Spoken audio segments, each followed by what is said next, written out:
do and your volunteers on behalf of domestic violence awareness in the county. You had the clothesline ceremony the other day, and I believe Legislator Vero and Majority Leader Benelli and the county exec were there. And I don't know if anybody, and Legislator Sassy was there as well. And we really appreciate everything you do. And I have this proclamation. I'm not going to read the whole thing, but we definitely support your endeavors. I guess Legislator O'Donnell served on your board for a number of years, and we appreciate that as well. Resolution of the Orange County Legislature designating October 2019 as Domestic Violence Awareness Month. Whereas domestic violence is a serious crime that affects victims of all races, religions, ages, education, and income and levels. And whereas the crime of domestic violence destroys an individual's privacy, dignity, security, and humanity due to the systematic use of physical, emotional, sexual, psychological, and economic control or abuse. Whereas Safe Homes of Orange County and their Family Justice Center provide one-stop, co-located wraparound services for victims of violence and their children, offer hope and assistance for all members of families torn by domestic violence, as well as prevention and education activities in our community. Now therefore be resolved that the Orange County Legislature hereby recognizes the invaluable work performed by Safe Homes of Orange County for the prevention of domestic violence and designates October 2019 as Domestic Violence Awareness Month, given this third day of October, signed by myself and the county exec. Thank you for all you do. You want to say a few words? Or? Thank you. Thank you very much. So on behalf of Safe Homes, our board of directors, I want to thank the legislator, certainly for coming to the clothesline the other day and for always supporting us. We couldn't do what we do without the support of the community and the county, and being able to leverage those relationships and the faith that you have in us and the work that we do. And did want to share, although we added 2 more names to the list this year of 29 women murdered in this county since 2004. We are also doing some incredible things. And 5 years ago, I came and shared with you that we were in the process. We wish we didn't need another shelter, but the shovel went in the ground 3 weeks ago. And so in June of 2020, we'll have an additional 20 beds in the county to shelter victims and their children. So thank you all those years ago for the support and the opportunity to be able to offer that in the county. And thank you for today as well, very much. Thank you again.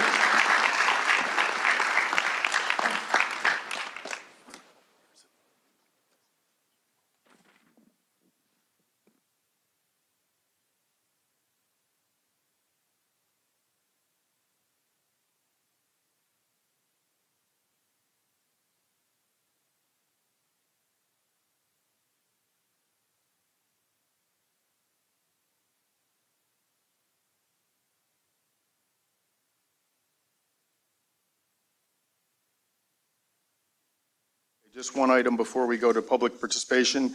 The plan is to move number 24 up to number 1, which is the dam scammer resolution, because most people are here to speak to that. So if there are no objections, that will be done. Okay, public participation. We have how many speakers, Gene? 36. Everybody will stay within their 3 minutes. There will be no grace period today. In the interest of time, everybody be respectful. We want to hear your opinions. No character assassinations, and for the record, state your name when you get up to speak, please, at the podium. First speaker is Gil Pequadio, Supervisor, Town of Newburgh.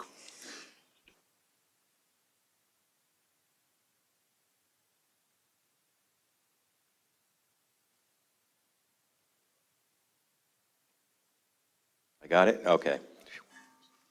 Thank you for the opportunity to allow me to speak today. Before I read my statement, let me say this that sums it up, perhaps. If a new fossil fuel plant was proposed in my town, I would oppose it. But currently, we have an old, inefficient plant. And with the closing of Indian Point, a very good possibility, the old existing, less efficient plant may be called upon to run more often. That is why I'm in favor of a repowered, more efficient plant, an air-cooled plant that will not discharge into the Hudson River. With that, what I'm going to read is actually a letter of support that was published in the Times Herald Record on June 16, 2019. There is a key component missing in our current discussions about renewable energy and addressing climate change. The simplest and most overlooked option is to upgrade our much dependent on and existing energy infrastructure to be more environmentally friendly. This is where the dance camera plant in Newburgh plays an important role. Those making demands for 100% renewable energy fail to show the path we should take to get there. And the fact is, we are so far from our goals, stopgaps like improving the pieces of the grid we rely on today. As a necessary part of the plan, if we plan to keep moving in the right direction on climate change, according to the New York State Independent System Operator, New York ISO, which is responsible for the state's energy grid, in 2018, 5% of the electricity used in the state came from wind and solar-powered generation. In the last 5 years, New York has added only 100 megawatts of wind generation, and there is currently no wind projects under construction anywhere in the state. Couple this with the closing of Indian Point nuclear power station, and the math is clear. Even at an accelerated pace, it would take many years, decades even, to meet the renewable goals being presented right now. Dan Scammer's proposal to repower its plant in the town of Newburgh to make it cleaner, more efficient, is good for the Hudson Valley, good for New York, and remember, New York ISO will call on Dan Scammer to meet the state's aforementioned energy needs with or without a newer, cleaner facility. But the repowered plant will reduce emissions by 85% on a per megawatt hour basis. The benefits are not just environmental. The project will create more than 450 union jobs during the construction phase, maintain more than 30 full-time jobs at the site, and maintain a $5 million payroll. Additionally, it would deliver more than $50 million in revenue to local governments and schools over a 20-year period. Along with myself, a large number of organizations with members that live with their families and work in the lower Hudson Valley have vocalized support for the Dan Scammer repowering project, including, at that time, acting Orange County Executive Harry Poor, Marlborough Town Supervisor Al Lanzetta, Hudson Valley Building Trades, Orange County Partnership, the Construction Contractors Association. Thank you, Gil. You can submit the remainder of your speech to the clerk. Thank you. And we'll keep it as part of the record. Okay. Hudson Valley Construction Industry Partnership. Gil, we got to stay within the 3 minutes. Oh, that was a 2-minute warning. Yeah, that was, Okay. that was 3 minutes. Next speaker. Thanks, Next Gil. speak- You can Thank submit you. it. Appreciate it. Thank you. Okay, Alan Lanzetta, Supervisor, Town of Marlborough.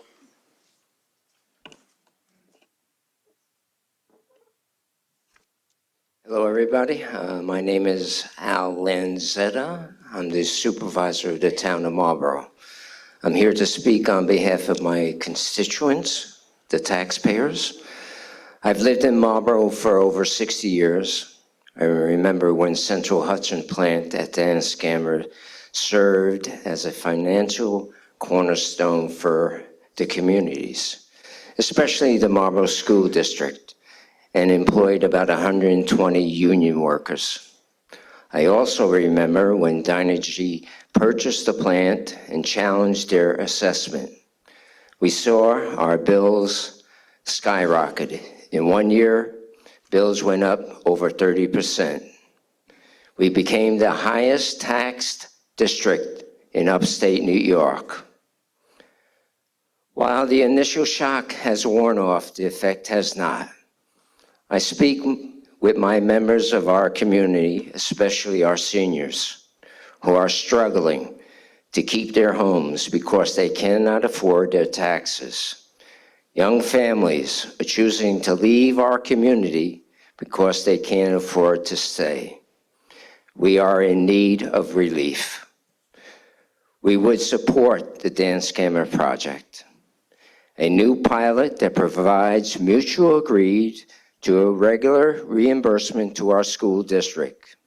will help alleviate the tax burden weighing on our taxpayers. To know we have this additional tax base for next 20 years, this will help Marlboro families and ensure quality education into the future. Thank you. Am I below the 3 minutes? Can I have Gail come up? No? Okay. No, sorry. We're not bargaining. Sorry, Thank Gil. you very much, We're just gentlemen. sticking to the 3 Appreciate it. minutes. We have 36 speakers, so we're going to have to be strict with it. I didn't mean to cut you off. Zachary Constantine, Office of New York State, Senator Jen Metzger. My name is Zach Constantine on behalf of New York State Senator Jen Metzger. I'm from Goshen. Dear Chairman Breska and members of the legislature, I understand that today you will be voting on a proposed resolution in support of a new power plant facility at the former Dan Scammer Energy site in Newburgh. While Newburgh is just outside of the 42nd district that I represent, I would like to offer comments on behalf of my constituents in Orange County and as a member of the State Senate's Working Group on the Climate Leadership and Community Protection Act, which was signed into law in July of this year. This nation-leading legislation has set New York on a path to ending our reliance on fossil fuels and transitioning to clean energy generation. The legislation established targets of achieving 70% of New York's electricity from renewable resources by 2030 and a carbon-free electricity system by 2040. To meet these ambitious goals, it is important to avoid investments in new fossil fuel infrastructure, which have an expected lifespan of 50 years or more. A fundamental distinction between the proposed Dan Scammer power plant and the existing plant is that the proposed plant is intended to serve base load rather than peak load. The current Dan Scammer facility fires up only when called upon during times of peak demand. The proposed plant, by contrast, would serve daily electricity demand and run 24/7. Dan Scammer Energy LLC argues that the plant is needed to fill the gap created by the planned closure of Indian Point nuclear reactors in 2020 and 2021, respectively. However, the 2019 Comprehensive Reliability Report of the New York State Independent System Operator identified no reliability needs for the next decade, even after taking into account the closure of Indian Point. This point bears repeating. NISO, the organization charged with managing New York's electricity grid and ensuring grid reliability, has determined that existing resources are adequate to meet electricity demand. Moreover, NISO's reliability report only considered generation resources that had already been permitted at the time of the study and therefore did not take into account the 2 contracts awarded in July of this year for a combined capacity of 1,700 megawatts of clean offshore wind power, which is expected to come online in 2024. This represents a megawatt capacity more than 3 times that of the proposed Dan Scammer facility. The urgency of climate change and the passage of the state's Climate Leadership and Community Protection Act require us to act swiftly to end our reliance on fossil fuels and prioritize investments in renewable energy, energy efficiency, and such demand management technologies as storage. I understand the desire to create good-paying construction jobs, and I'm confident that we will see a substantial increase in job opportunities with the enormous investments that are required in order to meet New York's ambitious goals, including investments in utility-scale renewable energy and storage resources, as well as the grid infrastructure necessary to support these resources. I want to close by congratulating Orange County on its recent bronze certification as a climate-smart community, and by noting that the county government is making good progress towards reducing its own greenhouse gas emissions. I urge the county to stay the course. Sincerely, State Senator Jen Metzger, 42nd District. Thank you. Thank you. Next speaker, Valerie, please. Valerie Luznikowski, I believe. Sorry. Agenda item number 24. If I mispronounced that, I'm sorry. No, I asked them if they wanted me to write it down phonetically, and they said not to bother. I know Mr. Yurushkevich knows the problem, right? I'm here as just an independent citizen, although I do belong to a lot of community organizations. Government bribery and corruption are on the minds of everyone these days, and this letter that I'm about to read of June 21st to the Daily Freeman is especially pungent in light of the Dan Scammer case. Quote, Dan Scammer LLC has proposed that a little-used facility bordering the Hudson River in Newburgh be converted into a year-round fracked gas power plant. It has sent a $20,000 housewarming gift. This came in the form of a donation to the town of Marlboro for quote-unquote beautification projects, supposedly spurred by the desire to be a quote-unquote good neighbor. Again, this is all in the letter that I'm quoting.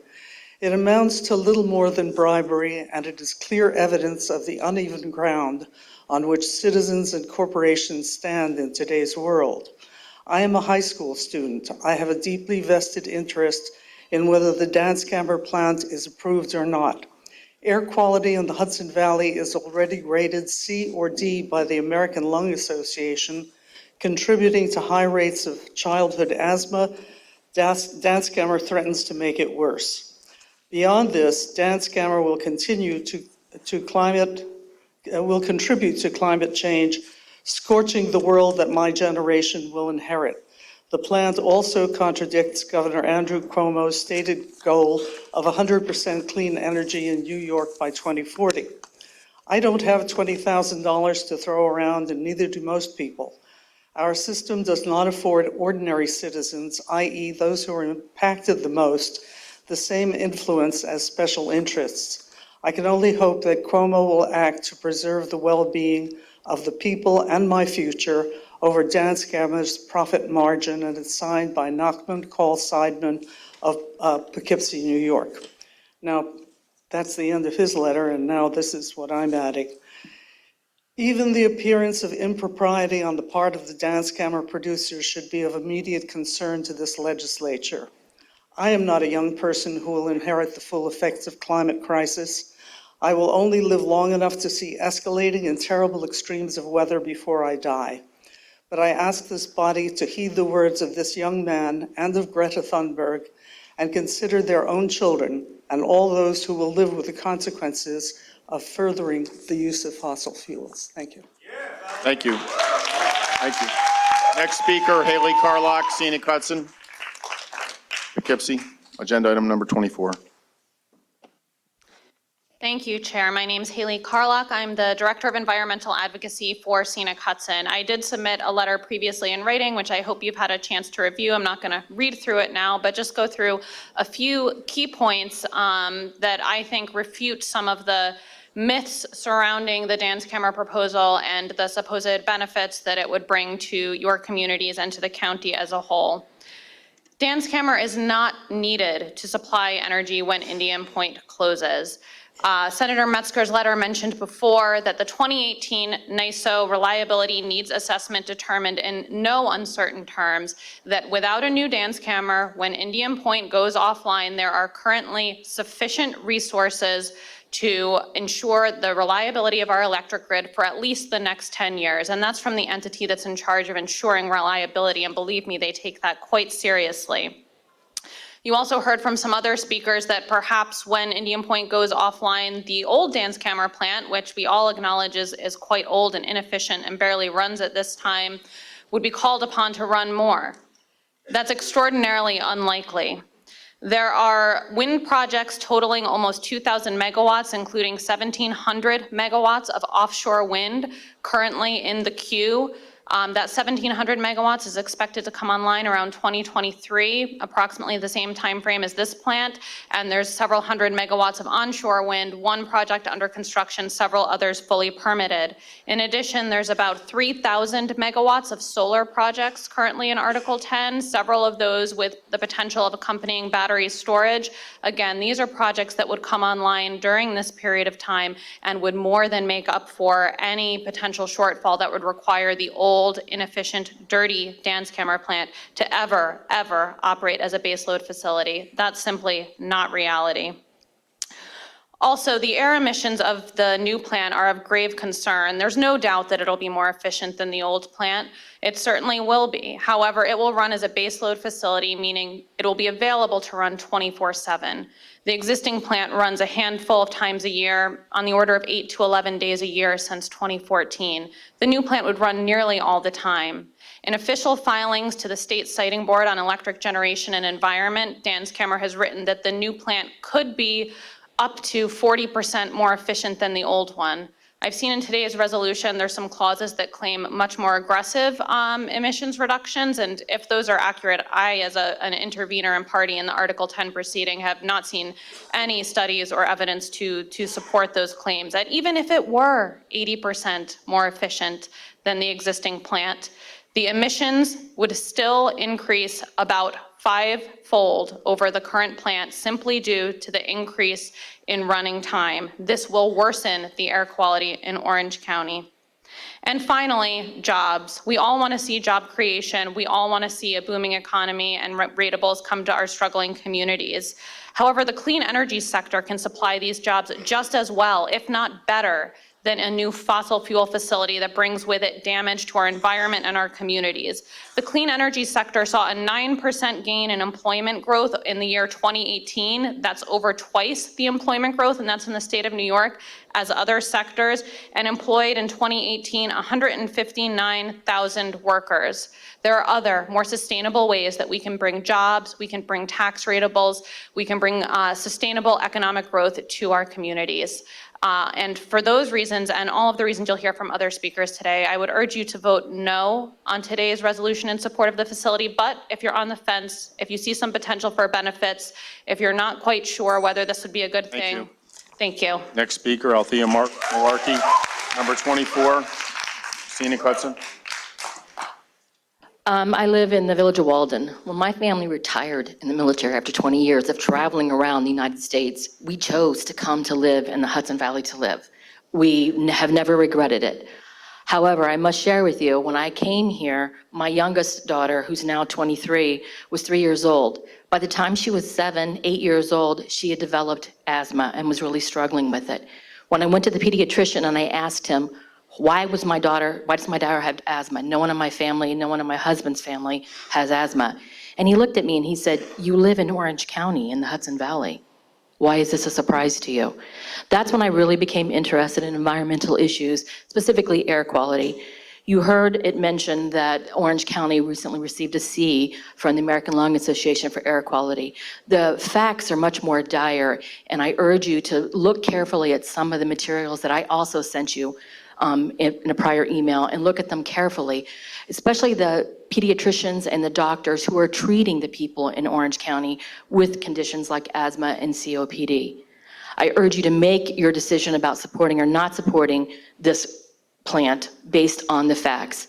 Don't build a plant that we don't need, that could potentially cause a lot more problems from Orange County when we don't need to do that.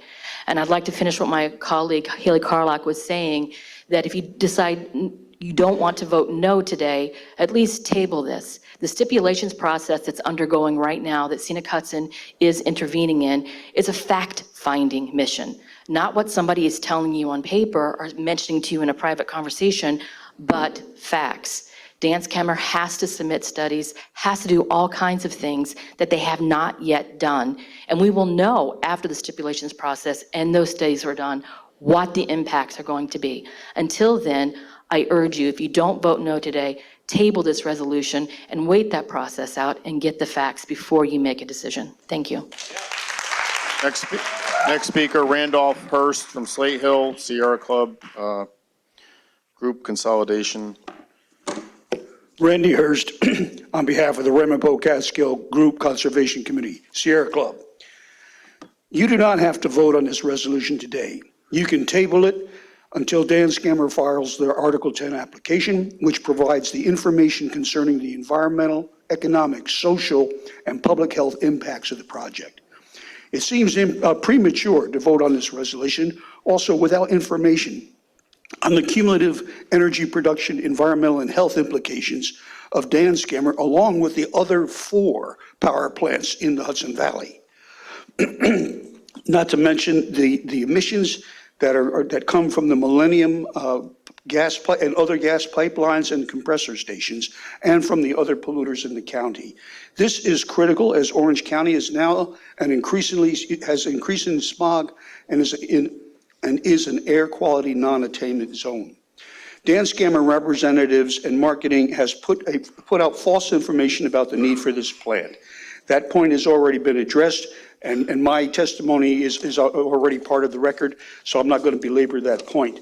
But I will tell you that there is absolutely no need for this plant. Science also has documented that emissions from frac gas facilities especially threaten the elderly and children, of which I am one of those. And these are most vulnerable to the illness and death from the particulate matter, endocrine disruptors, volatile organic compounds, nitrous oxide, toluene, benzene, formaldehyde, just to mention a few of the toxins that will be added to our already compromised air. And it will be yet another from another gas-fueled power plant. Given this, you also can vote no on the resolution and stand up for your constituents' health and welfare. Further, the public subsidies and property tax relief abatements that are proposed for the new dance scammer, in addition to those subsidies currently paid to support the existing plant, they must be documented. The current dance scammer plant is fully functioning and profitable, grossing over $30 million annually, and it emits little pollution, operating only to serve peak need. The new plant will operate full-time, and it will add massive pollution to our already compromised air. The new dance scammer plant will also compete with and undermine the financial viability of the adjacent Roaston power plant. And this will also impact the Marlborough School District's budget and also the county's. So the prospect of Roaston's bankrupt and total closure is totally probable. Before you vote, you have to ask yourselves, will the fossil fuel industry remain competitive and financially viable, given the current efficient transmission and renewable energy production projects now underway? There are many, and I'm not going to belabor them at this point because it's already documented in my testimony, but to cut to the chase, the real competition to the fossil fuel industry is outlined in the Solutions Project, which provides a roadmap to convert all 50 of the United States to 100% wind, water, and solar for all purposes. It documents that over 45,000 lives would be saved by eliminating deaths due to air pollution, saving hundreds of millions of taxpayer dollars by reducing healthcare and catastrophic climate disaster costs. It also documents that 4.1 million jobs will be created for 40 consecutive years. Wakale is the last name. I It can't would read pay the for first name. itself Thank you, sir, for your 3 time. years. Appreciate it. Next speaker.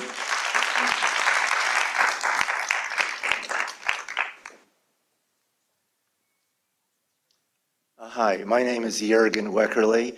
I'll continue on the same theme that Randy just presented.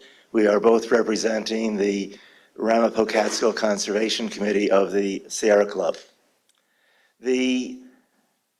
When is a really, really good power plant not a good idea? When it's not needed. That's the whole point. What will it do in terms of the other existing power plants?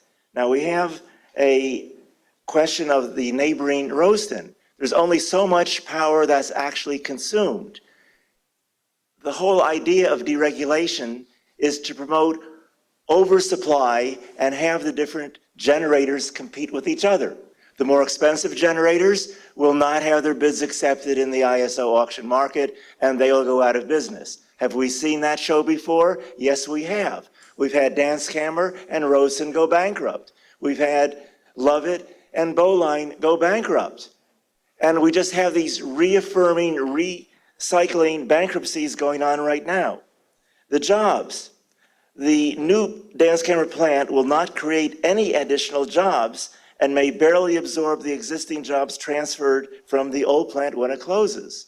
There will be new jobs in terms of the outside work crews that will construct the plant. But when that's over, they're gone. Those are not local residents paying local taxes.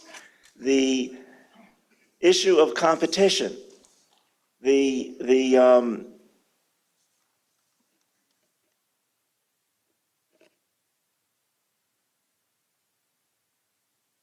Indian Point has been replaced with what's being in production right now, okay? That includes the repowering of Bowline.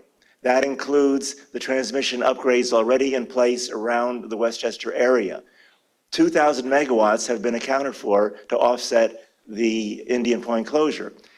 None of that includes the 700 some odd megawatts of CPV or the 1,100 megawatts of Cricket Valley. None of that includes the 1,000 megawatts of the transmission upgrade proceedings currently underway that has to be put in place. None of that includes the prospect of 1,000 megawatts of the Champlain-Hudson Power Express being actually constructed and implemented.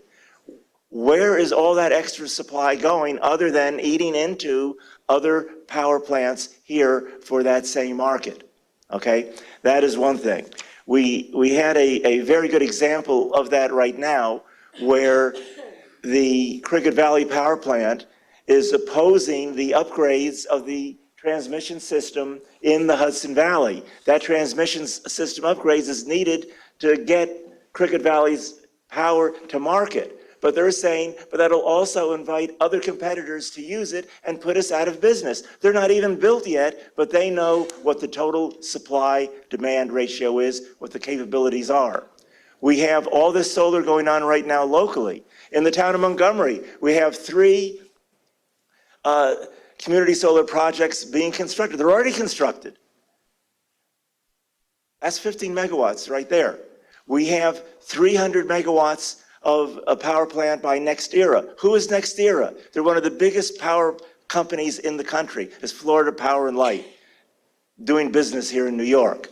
We have the owners of Bowline and Dunkirk upstate and Somerset upstate and RG with Queens Power Plant. They are into the solar. Next speaker, Robert Kaler, Parco Electric, on agenda item number 24.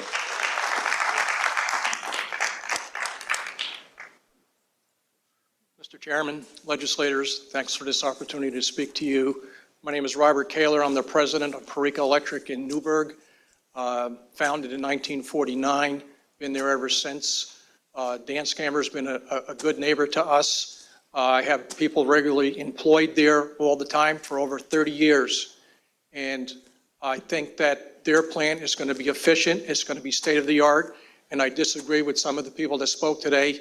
It's very much needed. And the wind farms that we're talking about, I think that they're very optimistic that they're going to be in line in 23. My guess it's going to be 25 or 26. And how much of that power is going to be earmarked for us? How much is going to Jersey and how much is going to New England? So we don't know that. That's all out in the wind someplace, so to say. The other thing is we're talking about solar. All right, solar is going to be the replacement, okay?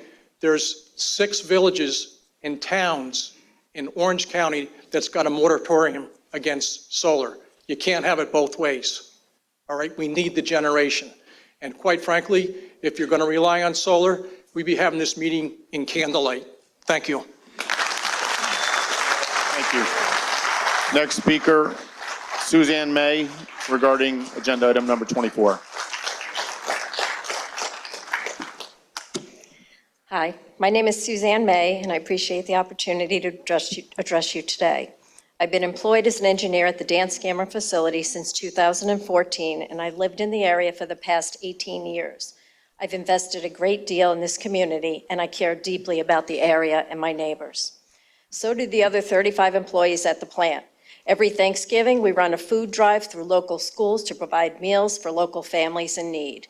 We also hold an annual Adopt a Family each Christmas through local schools. And I can honestly and truthfully say that Dan Scammer shares these community-oriented values in big and small ways. Recently, the company donated $20,000 to the town of Marlborough for beautification efforts. And you will be hearing more in the near future about the establishment of a foundation that will help ensure Dan Scammer's community giving for years to come. None of these things are mandated or required, but the company believes that part of being a good member of the business community means supporting the larger community. That's also accomplished through the good-paying jobs at the plant. The annual payroll of Dan Scammer is $5 million, money that gets spent in the area. It gets spent in the area because we live there, raise our families there, and pay taxes. Dan Scammer has afforded me the opportunity to raise my family and provide a good life for them while working close to the home I love. That's why it's sometimes very discouraging to hear misinformation about what we do being thrown around. I can tell you I would not, nor would any of my coworkers work at a facility that did not have the highest standards for safety and compliance with environmental regulations. New York has among the most stringent energy industry regulations in the world. And that's why the process to conduct this modernization project is lengthy, very detailed, and will be reviewed very thoroughly by the state. That's something that we welcome because this review will outline clearly the benefits of the project. Over the years, Danskammer has become more efficient and reduced its emissions, first by moving from coal to oil, then oil to natural gas. Now we want to take the next step and upgrade the plant to be more efficient with the latest technology that's available. I am in support of this, and not because it means job security. It's going to reduce emissions even further, eliminate the use of Hudson River for cooling needs, and allow us to deliver energy quickly and on demand. Right now, it takes us 11 hours to power up, time we're creating emissions but not energy. As a local resident, why would I not support these improvements? As an electrical customer, why would I not want to ensure power grid operators have diverse and efficient options to work with when it comes to meeting my energy needs? I encourage you to consider the large number of your constituents who are in support of an expanded tax base, good jobs, corporate responsibility, and peace of mind afforded by cleaner, reliable electricity. Thank you for your time. Thank you. Next speaker, Ed Haar, Town of Newburgh, regarding agenda item number 24. Good afternoon. My name is Ed Hall. I currently live in the town of Newburgh in the Marlborough School District. I've lived in the area my entire life, and I am currently the plant manager at Danskammer.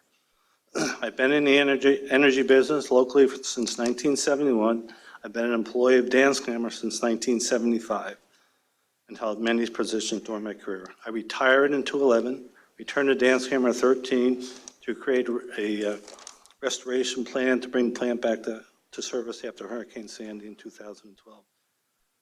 The plan was executed successfully, and the plant was returned to service in 2014, and also I also had an opportunity to create some good middle-class jobs for the local community, for people that were laid off at Danskammer. Danskammer has been very good to me during my family over the 40 plus years I've worked there. I was able to send both my kids to good colleges in New York State. Both are now good, productive, working members of society, thank God. And I also have made many, many good friends over the years at Danskammer, worked with many bright individuals. Danskammer has paid millions of dollars in local taxes since it started back operating in 1951. The plant has kept our local electric rates lower by being able to burn the cheapest fuel available over the years. They have also reinvested a lot of money into the plant and the community. I would like to point out a few significant differences between Danskammer now and the new Danskammer. The current Danskammer is 4 units built in the 50s and 60s that have a large boiler that makes steam to power a turbine, basically is what it is. The technology for steam turbines between the 40s to the 80s has not changed much. That the technology's changed on the boiler side, or they're creating steam. The new plant will have a gas turbine, will be producing megawatts within an hour. The old plant takes 10 to 12 hours to produce 1 megawatt. A lot of emissions going up into the air without getting any megawatts out of it. So the new plant will reduce emissions, will eliminate taking water from the Hudson River. It'll consume less power, and it'll reduce the running of more inefficient plants, in the state. The new plant will have a positive impact on both short and long term for our economy. I'm a little nervous, as you can tell. All of us in the region will benefit from the jobs that it will create and the taxes it will pay. The money will be spent locally. And the 36 employees that currently work at Danskammer certainly support the project. Many of these employees were laid off by Dynegy when the plant was closed in 2012, and all of them are now looking for a long career at Danskammer. Thank you very much. Thank you. Next speaker is Michelle Hook, Danskammer resolution. Good afternoon. I'm Michelle Hook with Danskammer. I'd like to start by saying that Danskammer applauds those who are passionate about the environment, and contrary to what you might hear, we are as well. But just saying no to things is not a solution. It's not a solution to climate change, and it's not a solution to the lower Hudson Valley's power needs. And in the coming years, that need's going to increase when other regional plants come offline. There isn't any wind or solar or transmission right now that will replace what we are about to lose. What Dan Scammer is offering is a solution. No, it's not perfect. And yes, there are emissions, but it is a step in the right direction. Making our existing energy infrastructure more efficient is an improvement. It does lower emissions. It does rely less on natural gas, and it does get us closer to reaching our climate goals. Because right now, the alternative is to let older plants run to fill in that gap. That is what the opposition is saying to you when they tell you to say no to the new Dan Scammer, and it's not a solution. Opposition groups will tell you we don't need a new power plant, and they're right. We don't.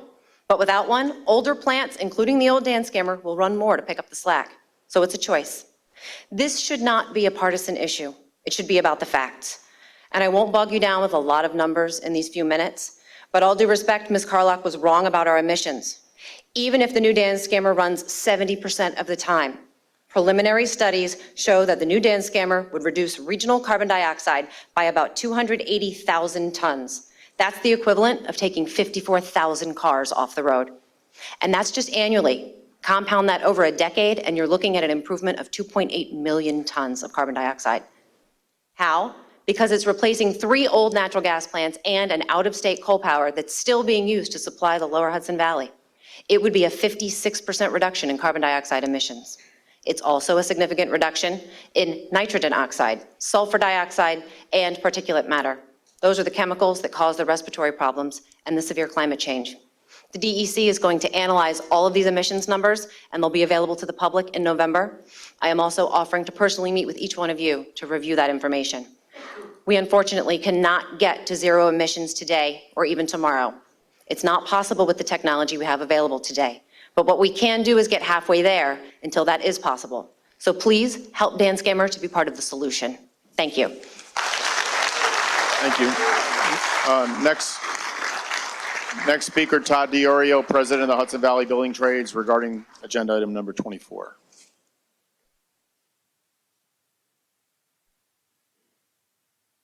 Thank you.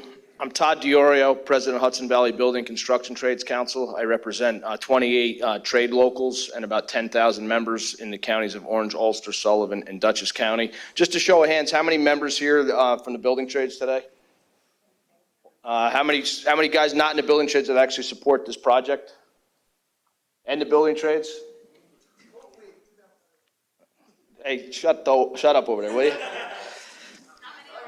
I want to thank the Chairman Brescia, and I want to thank all the legislators that actually took the time to meet with us. We didn't get a chance to meet with them all, but they did take the time to learn about this project. The support for this project there's a lot of support out there. You heard from various Hudson Valley Building Trades, the Orange County Partnership, CIC, CCA, New Yorkers for Affordable Energy, Council of Industry, Hudson Valley Labor Management Alliance, the Hudson Valley Construction Industry Partnership, the local support you've seen from town of Marlboro, the school district, and the town of Newburgh, where it's located. I'm also live in that Marlboro School District, so I'm familiar with this plant, born and raised there, worked there, built one of the plants, did some renovation there. The political support also, Newhouse, Al Lanzetta, Marlboro Schools, Gil Paquadio, Colin Schmidt, Rich Jarentine, Sean Maloney, Elaine Gunther, and I assume, and I've spoke a lot, they're right now weighing it out, but I expect Jacobson and Skoufis both to support this project. Jobs, the early commitment from day one, we met with Bill Reed. They've committed to a project labor agreement, all union. There was no negotiations. They weren't beating us down on rates and benefits and conditions. We have a project labor agreement in place, $450 to $500 million project, 30 months of construction, full wages and benefits. How many of you guys could be looking for jobs it's 18 months from now? We never know where our next job is. That's why it's so important. Long-term jobs, the plant is going to, the wages they make there right now are very good. They're very highly paid guys. And they talk about construction being short-term. The construction never ends on these plants. I mean, it's always maintenance. There's constant maintenance going on. Even now, the new plant CPV, we're constantly doing stuff. I'm not going to get into a lot of the details. You know, the CLCPA, we're not against renewables. We're in favor of renewables. That's the future. We get that. But you got to remember, sometimes the CLCPA is a political move. They have these goals of 2030, 2040, and 2050. even the governor who pushed this isn't sure that these goals could be met, and they leave some language in there that allows it to be reopened in case these goals can't be met. It's great for the governor because, he's not going to be around in 2030 anyway, so this looks good on his resume. But the governor also said this. Governor Andrew Cuomo stated on July 19, 2019, that fossil fuel infrastructure is not at odds with the state's goals right now. We cannot do away with traditional generation sources until we have alternates available, and right now they are not. And he added, you cannot end fossil fuels until you have an alternative. Like I said, I'm not getting into the details of the projects. You've all heard it. This project fits the goals of New York. It bridges the gap to renewables. And people are asking why the resolution. We didn't want to start going around to every town and doing resolutions. I met with some of these groups. They went behind our back, started some of these resolutions. They asked why we're here. We need to show that there's support out there. We weren't looking to start a contest on who can get the most resolutions, but we do support you guys passing a resolution. It's very important to us that we know there's support out there. We appreciate the support we get, the building trades. A lot of you guys here have been great with us. I appreciate it. Thank you. Okay. Next speaker, Amber Grant. She's from the Beacon City Council. And for the record, before you start, Amber, we won't start your time. We have 6 letters of support for the project and 2 against up here too, for the record. Okay, one is from the Council of Industry, for example. Go ahead, Amber. Now we'll start the clock. I'm also here with Nick Page from the Dutchess County Legislature. We have a letter to enter into the record signed by many of his colleagues opposing the build-out. So I'm not sure who to give that to, but my name is Amber Grant. I'm a member of the Beacon City Council. I'm here because the surrounding areas like Beacon will be subject to the repercussions of this plant and its impact on health and air quality in our region. You may be aware that when faced with the issue of making a statement regarding Dan Scammer, the Beacon City Council opposed this after hearing from multiple stakeholders, and I urge this legislative body to do the same. Take into consideration more than the viewpoint of those that stand to profit. Please don't lock the beautiful Hudson Valley into yet a 3rd fossil fuel burning plant that will operate past many of our lifetimes, because we don't need that. This lack of need is an important and proven data set provided by the New York Independent System Operator. You've heard from several people of this fact. It takes into account the closure of Indian Point, and it takes into account not building out a new Dan Scammer. This also directly contradicts our state's goals to be a climate leader and increase renewable energy. And I totally appreciate that these goals are challenging, but we will never ever achieve them by doing the same thing over and over again and continuing to rely on fossil fuels. We've worked hard in Beacon and the surrounding communities to provide 100% renewable energy to our residents and local solar energy through community choice aggregation. So I know that it is possible to choose a different path, and it is absolutely the duty of elected officials to use their power for good and to do the hard things. If we don't take action and continue to be okay with the status quo, there is no hope for a brighter future, or maybe even a future for the generations that follow. I urge this body to think not just of tax revenues and what is in store for us today, but what we leave for today's children as our legacy. And when you do that, I'm sure you cannot find it in good conscience to support this. I hope you will either choose to remain neutral or do the hard but right thing and say enough is enough, and we do not need another fossil fuel burning plant here. Thank you. To whom can I give this letter? Thank you. Thank you. Thank you, Amber. Next speaker is Michael Vandervoor, Westtown, on agenda item number 24.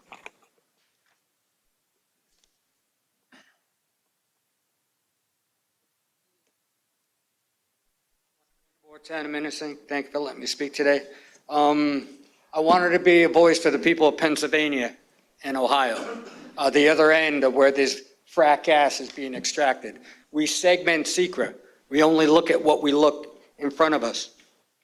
Statement of opposition to Dan Scammer Energy Center by Karen Ferrandin, founder of Berks Gas Truth, co-founder of Better Gas Coalition, Kutztown, Pennsylvania. I am submitting this statement to urge you to reject plans for Dan Scammer Energy Center. Power plants are built to last at least 40 years, far beyond the time that we can afford to use fossil fuels to produce energy. But I am submitting this to address in particular another crisis already unfolding in my state of Pennsylvania and others that have been profoundly impacted by shale gas development. Pennsylvania is widely viewed as the example of what not to do when regarding shale gas development. We have been visited by journalists, researchers, students, faith leaders, and elected officials from around the world who want their tour of gasland. And what they see changes them. Our farmlands and forests have become an industrial wasteland in many parts of the state. Families have been left out without clean water in their homes for years by companies that are not being held account for their actions. Some of these families and many others rely upon air monitors and air scrubbers to do what they can to safeguard themselves and their children from the toxins in the air and in the water. Some have watched their property values go up in smoke. Others have seen their homes literally go up in smoke. I can go on, but the roughly 1,800 peer-reviewed studies summarized in a publication that originated here in New York tell a far worse detail. I am on my way to the shale fields of southwestern Pennsylvania to attend a public meeting in one of several school districts and 4 rural counties on the spike. A rare childhood cancer has been diagnosed. We know of at least 67 cases. 27 of these cases are the very rare bone cancer, Ewing sarcoma. 13 of the 67 young people have died. Our government has provided no answers to the parents who want to know what happened to their children, and to the countless others who want to know what they need to do to ensure that the kids won't be cancer patients by the time they graduate from high school. Since shale gas development began, we have had no champions in Harrisburg. One of the current proposals from our reckless governor is an infrastructure spending plan that would guarantee 20 more years of drilling and frack to pay for it. Some of these kids in southwestern PA don't get 20 years. I am telling you all of this because you need to understand the full consequence of the actions that you take on this proposal. If you approve it, you push us all closer to the climate precipice, and you condemn people in my state to more shale gas development than they can take.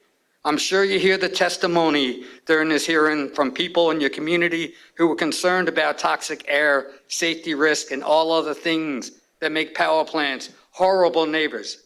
Believe them.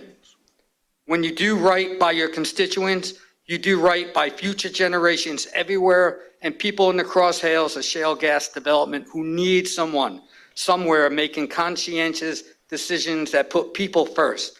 Yet surely someone will provide the jobs argument. I can tell you that the jobs numbers have never lived up to the hype here. Don't fall for it. Thank you. In December 17, 2014, Mario Cuomo he put a moratorium on frack gas in New York State. These kids deserve the same. Next speaker, Sandra Kassam. Orange wrap. Sandra Kassam, orange wrap. Is she here? I saw her out there. Sandra, there you are. I see you. Okay.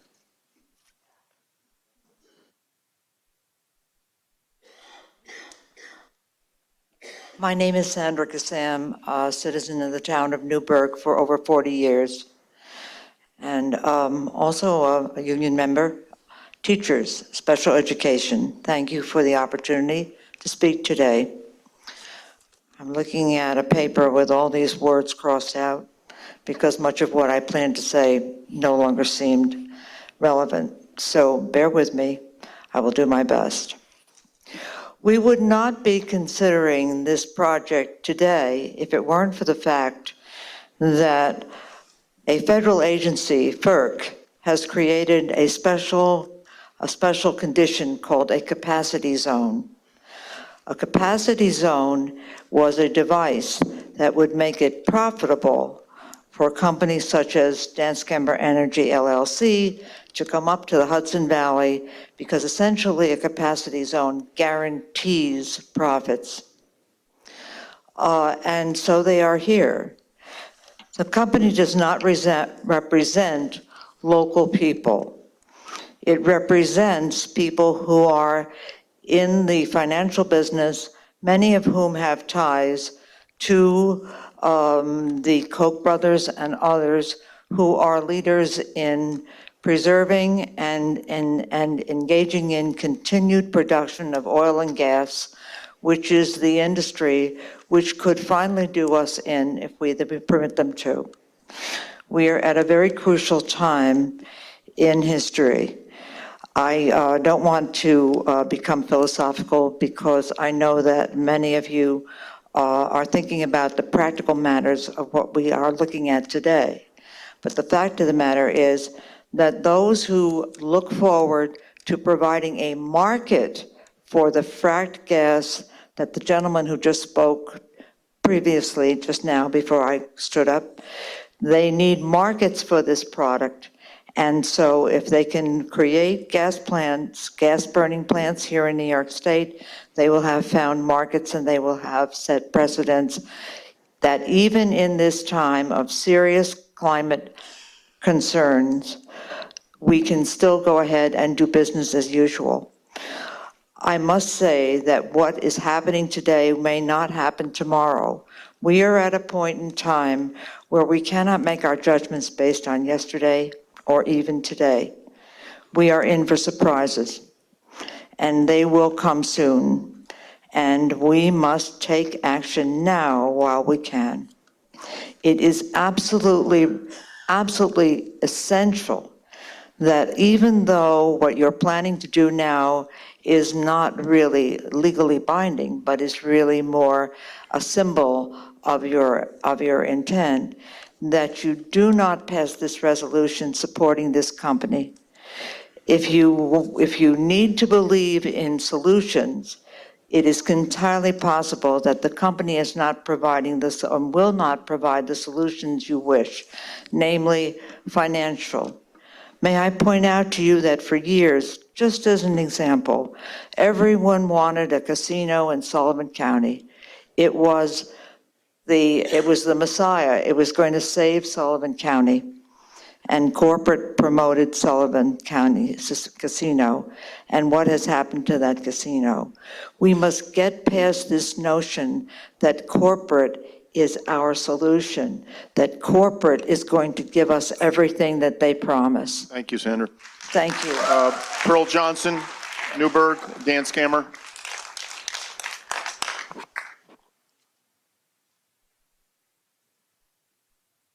Hi. My name is Pearl Johnson, and I am a property owner in Middle Hope, which is about 2 miles from Dan Scammer, and in the Marlborough School District. I'm one of those seniors on a fixed income who would love to have lower taxes, but not at the cost of poisoning my community and my grandchildren. I don't know a lot of the technical stuff or the statistics here, but I know that fracking is a toxic, horrible process that New York State has banned for good reason, and I can't understand why we want to become a market for that product. It is bad for our environment, bad for our people, bad for everybody here, union or no. I have nightmares about us becoming Elizabeth, New Jersey, and nobody wants to live there because it stinks. Union workers need jobs. We know they need jobs.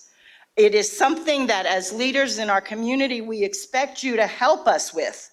But I'm hearing that there are no wind projects in New York State. There are other things not going on. And I think we need to look to our leaders to help find those projects to provide the good union jobs that we need here.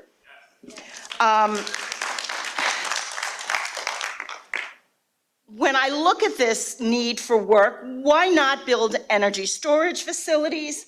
Why not look to the construction of solar and wind farms? We need healthier sources, and I know there's some skepticism about, okay, they don't always work.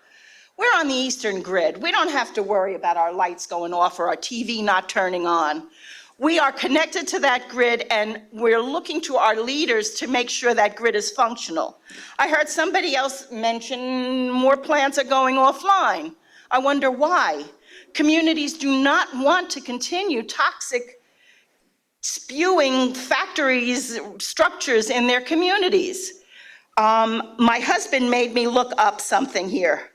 The 2017 U.S. Energy and Employment Report finds that traditional energy, the gas, coal sectors, they only increased by about 5%. The solar workforce increased by 25%, while wind employment increased by 32%. Why are we looking backwards? We need to look to the future. I wish it were true, all the things that they're promising, what's going to come out of Dan Scammer. But it's like holding on to a dinosaur. We need to look forward. We need to have leaders to help us find those solid jobs for our workers in our community, not things that will poison our community, but will build our whole community and our whole structure. And I guess that's what I wanted to say. Thank you. Next speaker, Gina Angelo, Newburgh, agenda item 24.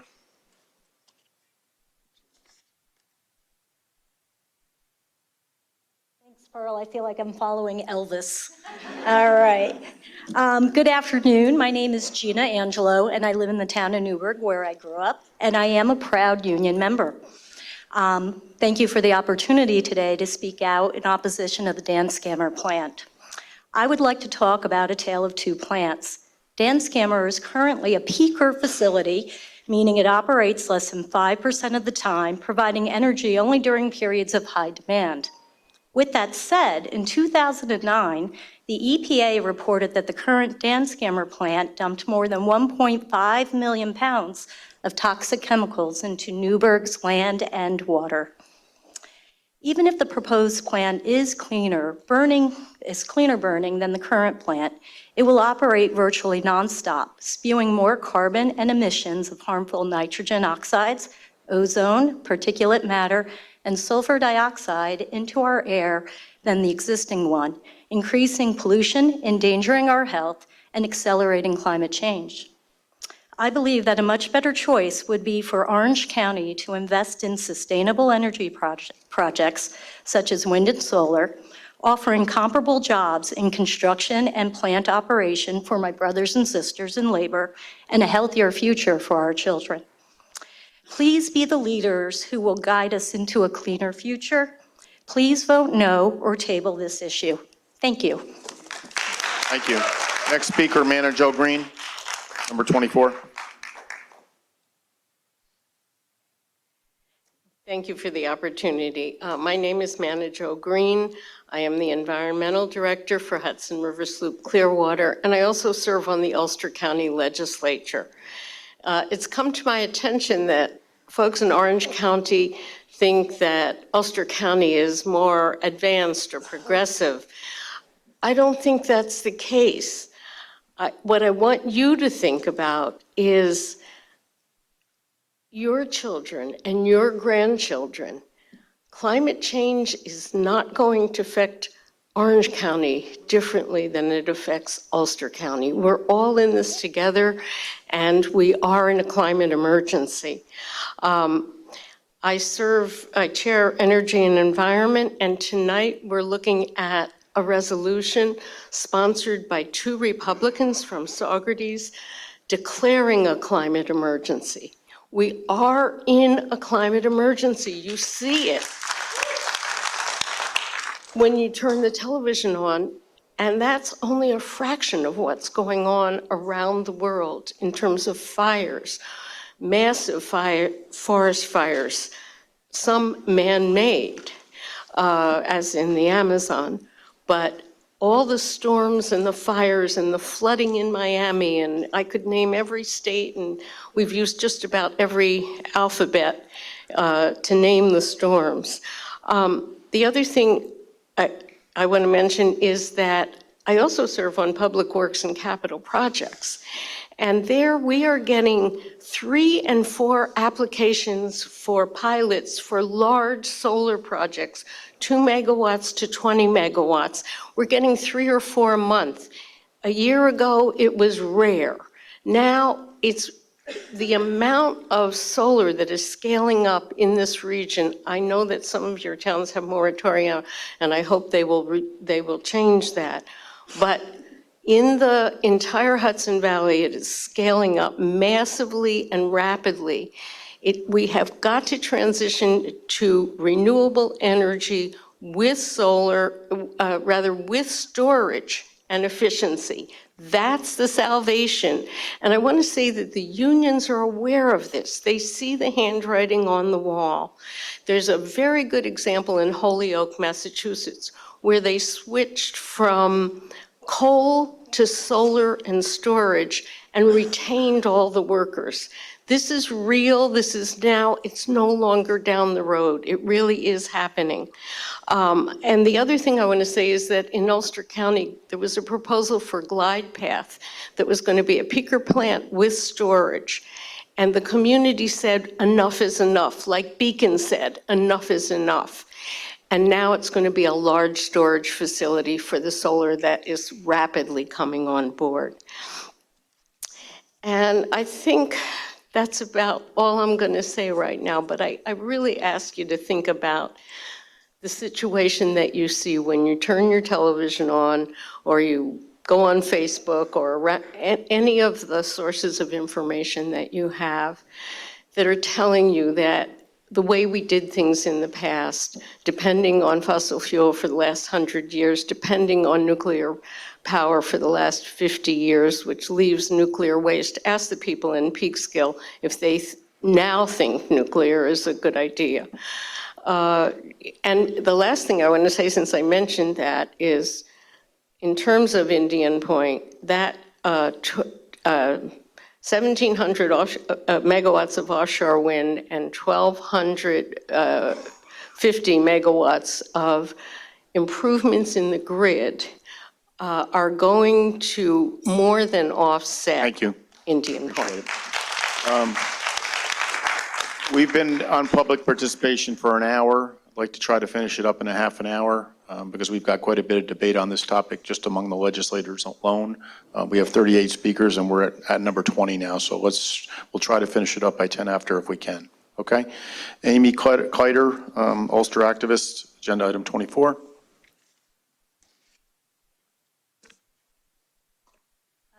Thank you for letting me speak today about my concern about the plant as well. My name is Amy Kletter. I live in New Paltz, and I'm here representing myself and also Ulster activists. Excuse me.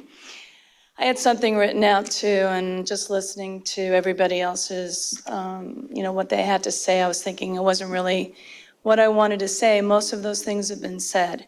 Personally, I am a person who has developed asthma since I moved to the Hudson Valley. My mother developed it too. So that's a personal concern. But I want to talk to you about a couple of things that have come up as people have been speaking. A few people have talked about the fracked gas projects in Pennsylvania and how detrimental they are to the people there. And the fact that New York State decided it was so detrimental that we banned it. Remember that we banned it. But you're talking about, like that gentleman was talking about, maintaining that market, right, in Pennsylvania for something that we have decided is a bad thing.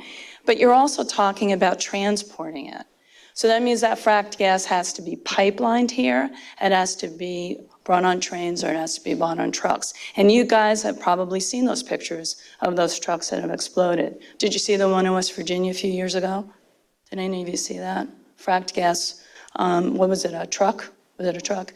And pipelines are known to have problems, not like 1% of the time or 2% of the time, but most of the time pipelines leak or they have explosions. So you're talking about bringing those kinds of things across New York State to the Danskammer plant. Even if it's coming from Central Hudson, it still has to come here.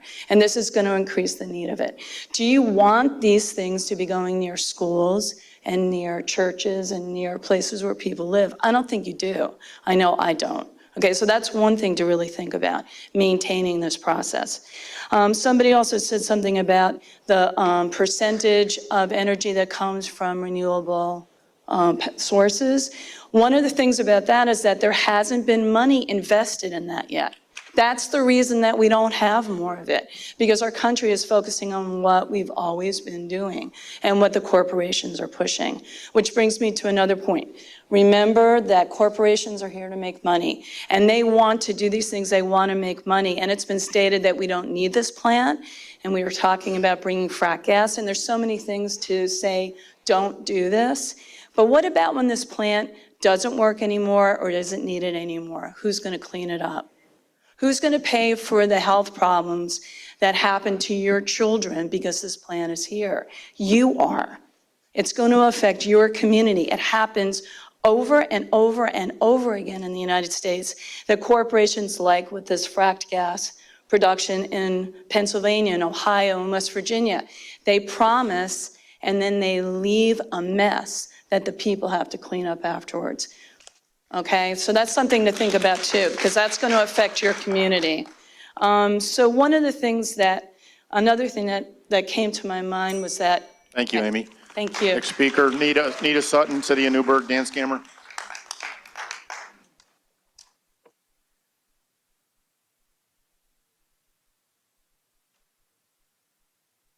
Hi, I didn't come with anything prepared. I live in the city of Newburgh, and we are downwind, as you know, from Danskammer, and there are myself and a significant number of residents in the city of Newburgh who are very concerned about this.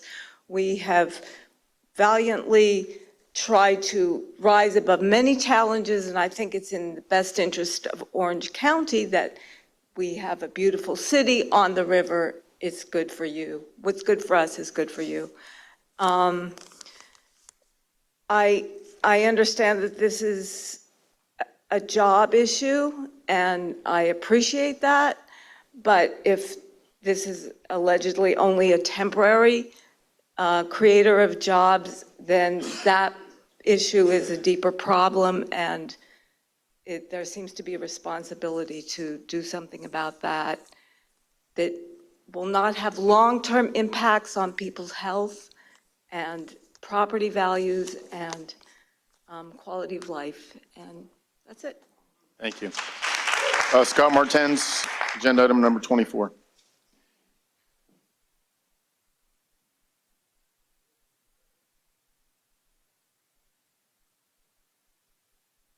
My name is Scott Martens. There's no doubt that this current facility, which is antiquated and inefficient, should be redeveloped. And what opponents of this particular proposal are insisting is that the redevelopment be part of the solution and not part of the problem. If it's going to be an energy project, shouldn't the representatives of this county encourage a project that provides for a clean, sustainable, and equitable future? That's real leadership. Some legislators that I spoke to over the past few days have indicated to me that they support this proposal because the host community and school board support it. But I would posit that it is not the power plant that they approve of. It is the revenue that they receive from the industry on that property. Those are two very, very different things. And if we're a zero-emission renewable energy facility, I'm sure these boards would support it too, and probably enthusiastically. For proof that this can be done, look no further than the town of Ulster, where opposition to a proposed gas power plant led to the company changing their proposal to a battery storage facility. And what about the host community in the city of Newburgh, which is already an impacted and sensitive environmental justice community? This proposal is essentially kicking them while they are down. And speaking about impacted communities, how about the thousands of people in Pennsylvania who will be negatively impacted by the increased demand for fracking that this proposal will produce? The state of New York has effectively banned hydraulic fracturing due to its negative impacts on human health and the environment. How can you morally justify supporting a project that will necessitate the drilling of hundreds of new wells, a process that we've deemed unsafe? Right now, there are alarming reports of many cases of rare childhood cancers in areas that have fracking wells.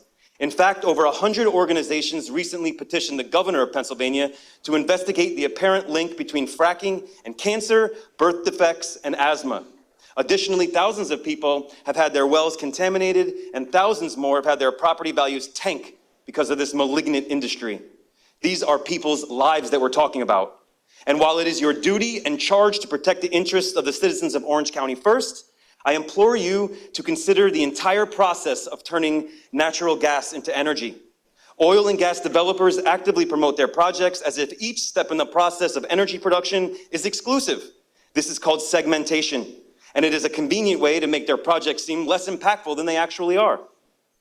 Please do not let them fool you. The fact is, gas industry reports reveal that 10% of the natural gas is lost in the mining and transmission process. This means that massive amounts of fugitive methane is escaping into our aquifers, wetlands, and other protected areas.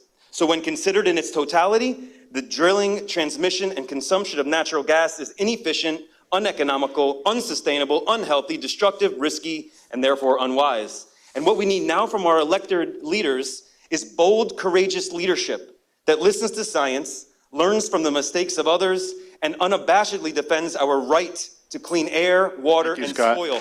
Thank you. Next speaker, Jared Quattrini, dance camera. Jared Quattrini.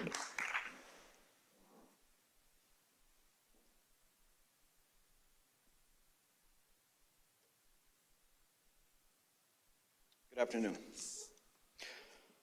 I stand before you today because I can no longer remain silent and watch my elected officials once again put the long-term health and well-being of my family and friends of this county in jeopardy in the name of economic development. The Dan Scammer project in Newburgh is a direct contradiction to the environmental goals of this state and was harvested by our IDA OCL under the smokescreen of power necessity, job creation, and tax revenue.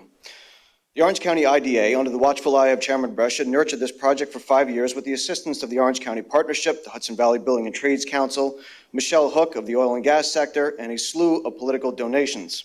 This collusionary whirlwind was on full display at the Rules Committee meeting held on September 18, 2019, where a resolution supporting the Dan Scammer project was presented and drafted by Chairman Brescia, who was also the secretary of the IDA, at the request of the local labor unions. Attendees included Maureen Hallahan of the Orange County Partnership, Todd Diorio of the Building and Trades Council, and Michelle Hook, representing Dan Scammer. Legislators had received opposition phone calls throughout the day from local citizens expressing their concerns. Looking to dodge confrontation, the committee quickly moved the Dan Scammer resolution from last to first on that agenda. The IDA and the OCL have repeatedly positioned the labor unions as a tool for division, using the need for jobs as a selling point for these large projects. Environmental activists and the general public who question the necessity and legitimacy of projects like Dan Scammer are cast as anti-union. This could not be farther from the truth. We fully support the unions to develop the site. What the acting parties have not discussed is an alternative. Tiger Infrastructure, which owns Dan Scammer LLC, is a multi-billion-dollar private equity firm. 2 of their subsidiaries are renewable energy companies. One is a solar, the other is a builder of battery storage facilities. These are much more amenable alternatives to the site and would create jobs, tax revenue, and help meet our clean energy goals. Actions such as this by our elected officials have made us question the moral and ethical values they swore to uphold. There is no longer a definitive line between politics and the corporate initiative. Our legislature has become a mechanism for economic development, protecting the interest of their donors at the expense of their constituents. We are witnessing the gaslighting of our community by our legislature. They have signaled to the Public Service Commission that we are in support of another full-time operation gas power plant. They have signaled to Wall Street that we are ready to give millions in corporate welfare to a multi-billion-dollar company. And they have signaled to the public that this is in their best interest when they didn't even ask them. Thank you. Okay, James Bruin, New Windsor, regarding agenda item 24.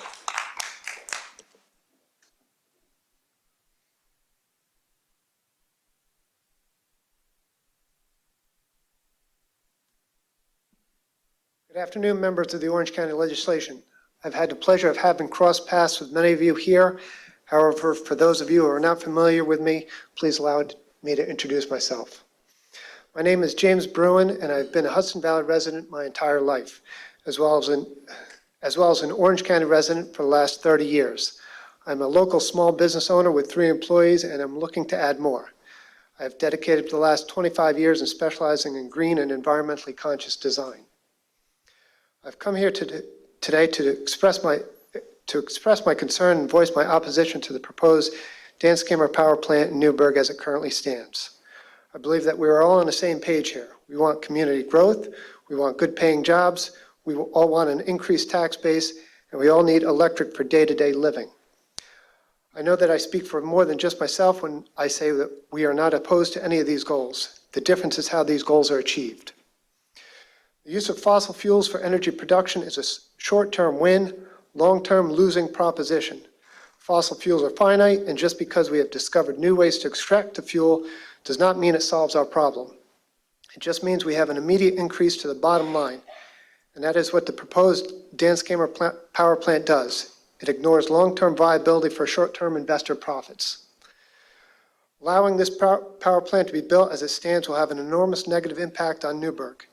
Currently, Newburgh is experiencing solid growth. Ask any realtor. People are embracing the area for its history, where it's headed, and what it has to offer. Building a polluting power plant here will adversely affect their tourism, current economic growth, and most importantly, the physical health of its residents. Newburgh has a rich history of technology, being the second U.S. city to have street lamps and the first city to have televisions, both of which were years ahead of their times, among other advances. So I ask you, why would Newburgh want to take a step back in electric production technology when there are so many more advanced, lower environmental impact, safer ways of generating electric to satisfy our needs for today and years to come? Isn't it better for Newburgh to be a city to be looked up to rather than a city that gets dumped upon? Doesn't that make long-term economic sense? Not just for Newburgh, but for all of Orange County. Before you cast your final ballot on this, I ask that each one of you take an honest look at all sides of the debate here, all the pros and cons, long-term and short-term. Why does this truly benefit the investors or your constituents, today's societies or generations to come? And if it is such a winning proposition, shouldn't it be located in your own individual district? I'm opposed to the Danskamer power plant in Newburgh because all sides of this plan have not been fully researched and a negative long-term impact that this will have on Newburgh, an area that is currently experiencing growth after years of stagnation. This is not a situation where it is acceptable to ask for forgiveness. Thank you, sir. Melissa Martens, Minnesink. And I'd like to take 4 more speakers after Melissa, and then written comments for the next 2 or 3 days. I'm here as an impacted resident. Last week in Minnesink, they vented the frack gas Millennium Pipeline, pushing the pig through the pipe to scrub the walls to keep the gas flowing smoothly. It smelled awful. For 3 days, I woke up congested with a sore throat and headache, all very unusual for me. It's much worse for my friends that live closer to CPV. Just ask the families who live on Kirbytown Road, or Bates Gates, or Greaves, or any of the neighborhoods next to CPV who, depending on which way the wind blows, smell natural gas and strange odors when they go outside. The ones with skin irritations and respiratory issues, whose otherwise healthy pets have suddenly got sick and died. The sounds of the turbines force people to keep their windows closed and to stop sitting in their backyards. And worse yet for the people in Pennsylvania where the wells are drilled and cancer rates climb. The chronic stress this causes on local residents is reprehensible. Despite the compelling testimonies given to this legislature for years against frack gas power plants and the noise, air quality, and health impacts that have been dealt to the surrounding communities, it feels like a slap in the face that the members of this legislature would spearhead a resolution to support Danskamer at this moment in time when our youth and scientists are demanding our leaders to take bold action to combat our climate crisis. Our Orange County leadership, the Industrial Development Agency, and the Orange County Partnership must stop investing in frack gas power plants. The natural gas industry creates and expands the market for products known to harm the environment and human health, while contributing to political campaigns that further their agenda. Conflicts of interest exist in these relationships. Our agencies must exhaust all possible renewable energy alternatives that truly serve the public interest and not just corporate and special interest. Investment in sustainable, high-paying green jobs and renewable technology is the ticket to a strong economy that Orange County needs. Danskamer will go from operating as a peaker plant during times of high demand to a baseload generation facility, operating almost continuously. It claims to offer lower emissions per megawatt hour produced, but this will actually result in an increase of overall emissions and pollutions in Newburgh. Its location along the Hudson is vulnerable to flooding, which will increase as climate change becomes more acute. The cooperation of solar, wind, and hydro generation with battery storage facilities could supply all the energy we need. Battery storage systems produce zero emissions and are used to replace these peaker plants. That's a real solution. Unions are vital to the welfare of workers in their communities and have been a catalyst for positive change in many social issues. We need their voice in sustainable policy deliberations and their powerful influence to insist upon 100% renewable technology. The science is clear. The continued burning of fossil fuels increases fires, floods, droughts, heat waves, waterborne diseases, and the strength and frequency of storm systems. Food production, housing, sea level rise, and air and water quality will be hard hit. Our children will bear the devastating brunt of our reliance on an obsolete toxic industry. Our rights to clean air and water and the earth our grandchildren inherit are more precious than temporary jobs and short-term profit. Next speaker, Bill Green. Bill Green, next speaker. Okay, 3 more speakers, including Bill. Hi, my name is Bill Green. I come from Warwick. I'll keep it real short. I think you guys and women don't have to make a vote today. You're choosing to do so. I just want you to think about the fact that first CPV next to Middletown, then something next to our big other city that's going to pollute people of color, and think of the social justice impact that you guys are going to have on where you're choosing these plants. If you really had the courage, put the plant in a tuxedo. Thank you. Next speaker, Wayne Kocher, Cragsmore, Dan's camera. Hi, thanks for having me. I worked in the fuel oil industry. I was a whistleblower for Metro North, Conrail, and Penn Central. What underground pipes do when they crack that are not reported is really terrible. One seminar I gave down in Croton, every child in the class had asthma. One girl I'm helping recently, that was going to the doctor yesterday, has to use a nebulizer with a steroid every day to breathe. I've known her for the past 5 years now, and it's not easy or fun to see. We haven't spoke much about conservation. I'm a minimalist. I don't have a cell phone, a computer, and less is more. In my house, the electric bill may be $50 to $60. One of my friends in Cold Spring, his bill is $31 to $40. He gets a thing saying he's the lowest use. Believe me when I tell you, when these cars are stalled on the way going home today, with all the traffic delays, it is just tons and tons of pollution. Then you add overhead the air traffic we've added, and it's really difficult. These D ratings are not where we want to be at all. Less is more with all this stuff. I've created union jobs, and I'm very proud of all our union workers, but I want them in a safe and healthy place. The railroad that I worked for had 14 different unions. The average lifespan there is 64 years old. Toll booth union workers are even less. One boss I argued and threatened to sue. I said, you have a good pension with really good health benefits, but that's only if you're alive and here to collect it. We got to do better than this. So I'm speaking for every little child for what's facing them, and we have to do better. There's no reason not to. Thanks for hearing me. Thank you. Nicholas Moran, last speaker.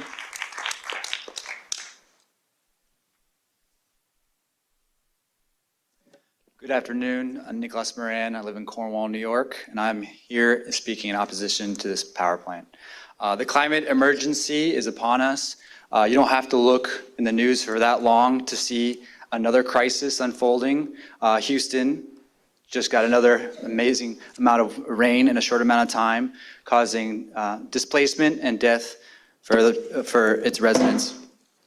Also, there are climate refugees all across this globe as a result of the climate emergency. In our own country, Alaska, Louisiana, California, with amazing amounts of wildfires, are still not rebuilt. And this will continue happening. Puerto Rico has still not been rebuilt after its amazing hurricane. And we can do better. This plant hasn't even suggested carbon capture and storage. Why is that? Maybe because they know it's too expensive.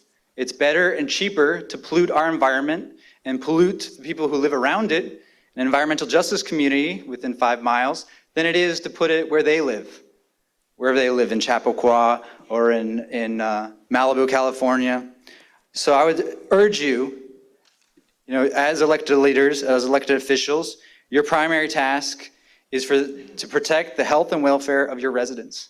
That is Orange County residents. And you have also strategically decided that we would encourage tourism in the Hudson Valley. But if we're going to have a third power plant with Cricket Valley coming online soon, unless it gets stopped, and CPV polluting the air in Middletown, why would anybody want to come to the Hudson Valley for our clean air and our views and our foliage? We have the Metro North drops people off at Breakneck Ridge. It's the most popular hiking trail in the country. And yet we're talking about putting a base load power generation facility that burns natural gas, also known as methane. And the only way to make that more environmentally friendly is to pretend like leakage rates are really low. We have seen with aerial surveys that the leakage rates are a lot higher. When methane goes into the atmosphere, it increases warming much quicker than CO2. So we cannot afford this. The climate crisis is we're going to cook ourselves to death if we build more fracked gas. The state government has said we're going to go to renewable energy really quickly, and I think we could do better than building this plant. There's conservation, geothermal, wind, renewable energy, solar. Please vote no on this power plant. Thanks. Thank you. Majority Leader Benelli. Mr. Chairman, I respectfully move to approve the minutes of August 1st, 2019. All in favor? Opposed? Carried. Majority Leader Benelli again. Thank you again, Mr. Chairman. Excuse me, I just want to say, goddamn the lying fossil fuel industry, and heaven help those who repeat its lies. Thank you very much. Okay, go ahead. Thank you, Sorry Mr. for the interruption. Chairman. I move to vote collectively on items number 20 and 21 and 31 and 32. Okay, if there are no objections, that'll be done. Okay, let's go to agenda item, well, A is receive, I'm sorry, what did I miss? Oh, any referrals, withdrawals, or consents? Yes, Legislator Tatel.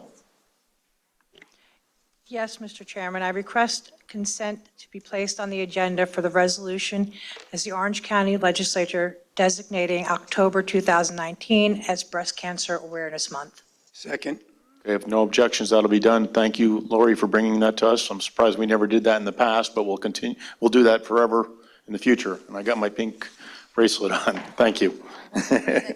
That's going to be 35A? Okay, thank you. Okay, A, receive and file. Agenda item number 24, which is move first. You want to read that, Jean? Yep, 1 sec. And I would ask that each legislator speak once on the subject, because I'm sure quite a few legislators have something to say. So try to say it in one saying, please. Legislators Hines and Fagione, resolution of the Orange County Legislature in support of a new power plant facility at the former Dan Scammer Energy Site in Newburgh, New York. Discussion, Legislator Fagione. Thank you, Chairman. First of all, I want to commend all the members of the public who came here today. These are emotional issues that we here have before us, and I appreciate their respectfulness of each one of them as they came to the podium. The greatest thing about America is we can have a conversation. We may not always agree. We may, in fact, disagree. But the fact in this forum today, people came and spoke their minds freely and without fear of retribution or fear of their government in any way was a respectfulness that I appreciate, so I commend everyone. That being said, this resolution before us, there were plenty of comments made today. One of the comments that I took to heart was that this resolution provides, as we would call it, a bridge the gap to renewables. And it was the governor who said it on July 19th, that fossil fuel infrastructure is not at odds with the state's goals right now. We cannot do away with traditional generation sources until we have alternatives available. And right now they are not. and you cannot end fossil fuels until you have alternatives. That being said, I ask my colleagues to vote on the affirmative to this resolution. Thank you, Chairman. Thank you. Legislator Anagnostakis. Thank you, Mr. Chairman.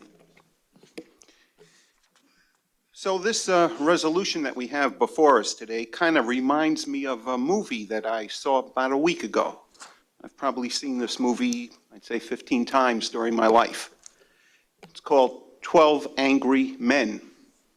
On the face of it, they have a murder case that they have to try. On the face of it, it's a slam dunk case and the person is guilty. But when they really look at the evidence and they peel that onion on each one of the points, they one by one come to a different conclusion about obviously guilty. And so when I look at each one of these whereases, like in that movie, the whole resolution looks like a slam dunk case, but as I look at each one of them and study them a little more carefully, I start to have second thoughts. The first problem I have is with this resolution, which is really nothing more than a memorialization. We really have no say on this project. Anything we vote on up or down here has no impact on whether this project gets approved. The ultimate person is in one of the whereases. It is actually the governor and his departments that give approval to this kind of a project. Well, as one of the whereases states, New York State has passed a new law, the Climate Leadership and Community Protection Act. And so if I were in favor of this, it seems to me I would be contradicting the new law that sets specific goals and targets at specific intervals. But my vote makes no difference. It's what the governor decides to do. So if he really is true to his word that he wants that act to be law in New York State, he did sign it, then you would think he would be against the project and it wouldn't move forward. If he were against his word, he would vote for it. I look at some of the other whereases and I see certain people have talked to dance scammer officials, and I remember those same people talked to other officials of other companies, power plants that were proposed in Orange County, and they loved those projects until a few months later data came out and all of a sudden those projects were the worst thing in the world. So I don't see in the same whereases that certain people talk to the other side of the equation to get the other point of view. I see that the power plant might have to work a lot more than it does now if we don't move forward with the new project because of the nuclear plant coming offline. But that's not what the real data is. As a matter of fact, this plant won't even be operational until long after the nuclear plant is offline. So how could that be? I see that in another whereas, the pollution is going to be a lot lower with the new plant on a per hour basis. Well, when you analyze it, the old plant is only running 2 to 3% of the time. The new plant will be running 100% of the time. So even at the lower emissions on a per hour basis, we are talking about potentially millions of tons of pollutants additional going into the air that all of us will breathe. So I don't know that this is the right project at the right time in the right location. But I'm going to tell you the biggest whereas that troubles me. It's the one that tells us, and I agree, probably the reason most people are in favor of this, especially with the towns and school boards, is because they think, as the whereas says, they will get $50 million in property and school taxes over 20 years. And as a taxpayer and as a representative of taxpayers, I certainly am in favor of that. However, when I consider it a little more deeper, I'm troubled by that whereas. You see, that $50 million over 20 years is factoring in a proposed pilot that they have not applied for yet. Now, have they paid the full tax, it would be more like 90 million over the 20 years. But let's just stay on the 50 million for a moment. One lady said, on the one hand, we get tax benefits. On the other hand, I get pollution, and I don't want the pollution in favor of the benefits. Well, how about if you got no tax benefits and pollution at the same time? And I'm afraid that's what's happening. 50 million's over 20 years. The current plant pays 1.7 million a year in combined taxes. That would be 34 million over 20 years. But the current plant has an old IDA that expires in 2021. And so with the expired IDA pilot in 2021 going forward 20 years, the old plant will pay 50 or a little more million, which is equivalent to what the new plant is proposing to pay under the pilot.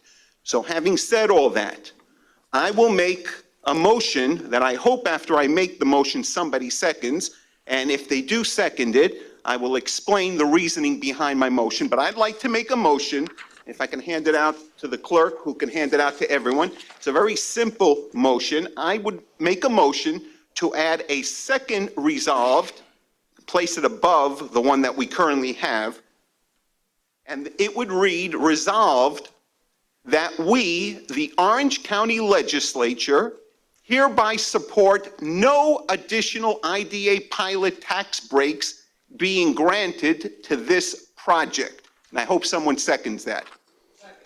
Okay.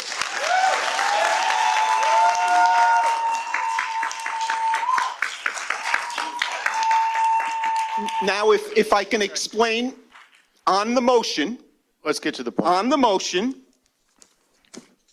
I was going to ask my colleagues a point of information, but one of the people actually gave the answer. I was going to ask, does anyone know who actually owns this plant? I would suspect not many people do. All right. The owner of the plant was sold December 28th, 2017. The owner is Tiger Infrastructure. In partnership with Agate Power purchased the plant. Agate Power is a privately held corporation that's, according to their own website, invested over $15 billion in energy projects. Tiger Infrastructure is owned by Tiger Funds, who is owned by Tiger Management Corp., which is run and owned by the family of the legendary hedge fund manager, Julian Robertson, who Forbes projected had a net worth of $4.4 billion at the end of 2018. Now, I am not against billionaires. God bless him for making the $4.4 billion.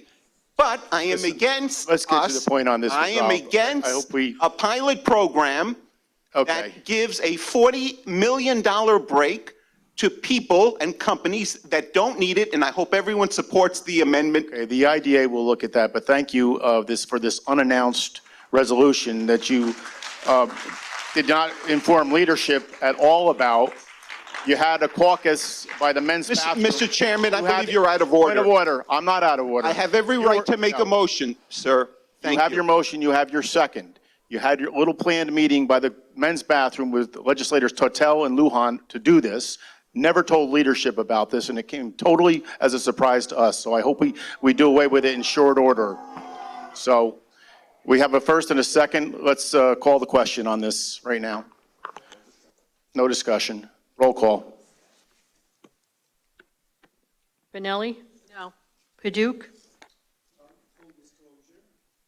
Full disclosure, I'm a proud 40-year member of the construction trade industry, and I've asked for an opinion from the Board of Ethics that has stated that I should abstain from discussion and voting on this resolution. Amo? No. Anagnestakis? Benton? No. Cheney? No. Fagione? No. Hines? Kulisek? I'll need advice over on, an advisory opinion also from the Ethics Committee. I have to abstain from this vote. Thank you. Lujan? Aye. Menuda? No. O'Donnell? No. Riskevich? No. Sassy? No. Sierra? No. Stiganga? Sutherland? Tortel? Tui? Bureau? Brescia? No. 3 ayes, 16 noes, 2 abstention. Motion fails. Okay, next legislator, Legislator Tortel. Legislator Tortel. Sorry, I couldn't hear you. Thank you, Mr. Chairman. Given all of the comments here today, and in light of the fact that DEC hasn't ruled on the air quality report for the proposed changes to Dan Scammer, I'm going to make a motion, I don't know if anybody will support me on this or not, that we table this resolution until we have the full information. I feel that I cannot vote on a resolution without having the full information on the environmental impact of the project. So I just would like to table it until we can get that information and have everything within front of us to vote on. Second. Okay, second, no discussion on a motion to table. Roll call on the motion to table. Benelli? Paduk? Abstain. Amo? Oh. Anagnestakis? Yes. Benton? No. Cheney? No. Fagione? No. Hines? No. Kulisek? No. Lujan? Aye. Menuda? No. O'Donnell? No. Riskevich? No. Sassy? No. Sierra? Stiganga? Sutherland? Tortel? Tui? Bureau? Brescia? No. 3 ayes, 16 noes, 2 abstentions. Okay, continuing on the motion. Agenda item number 24, any other legislator wish to speak? Yes, Legislator Lujan. Thank you, Mr. Chairman. First, I just want to thank everybody that came out tonight. This is what democracy looks like. When you see individuals who come out, regardless of whether or not we agree, I want to just echo what Legislator Fagione said earlier. I just got to say, you know, I had the pleasure of speaking with individuals from Dan Scammer, from labor, environmental groups from across the county, across the Hudson Valley.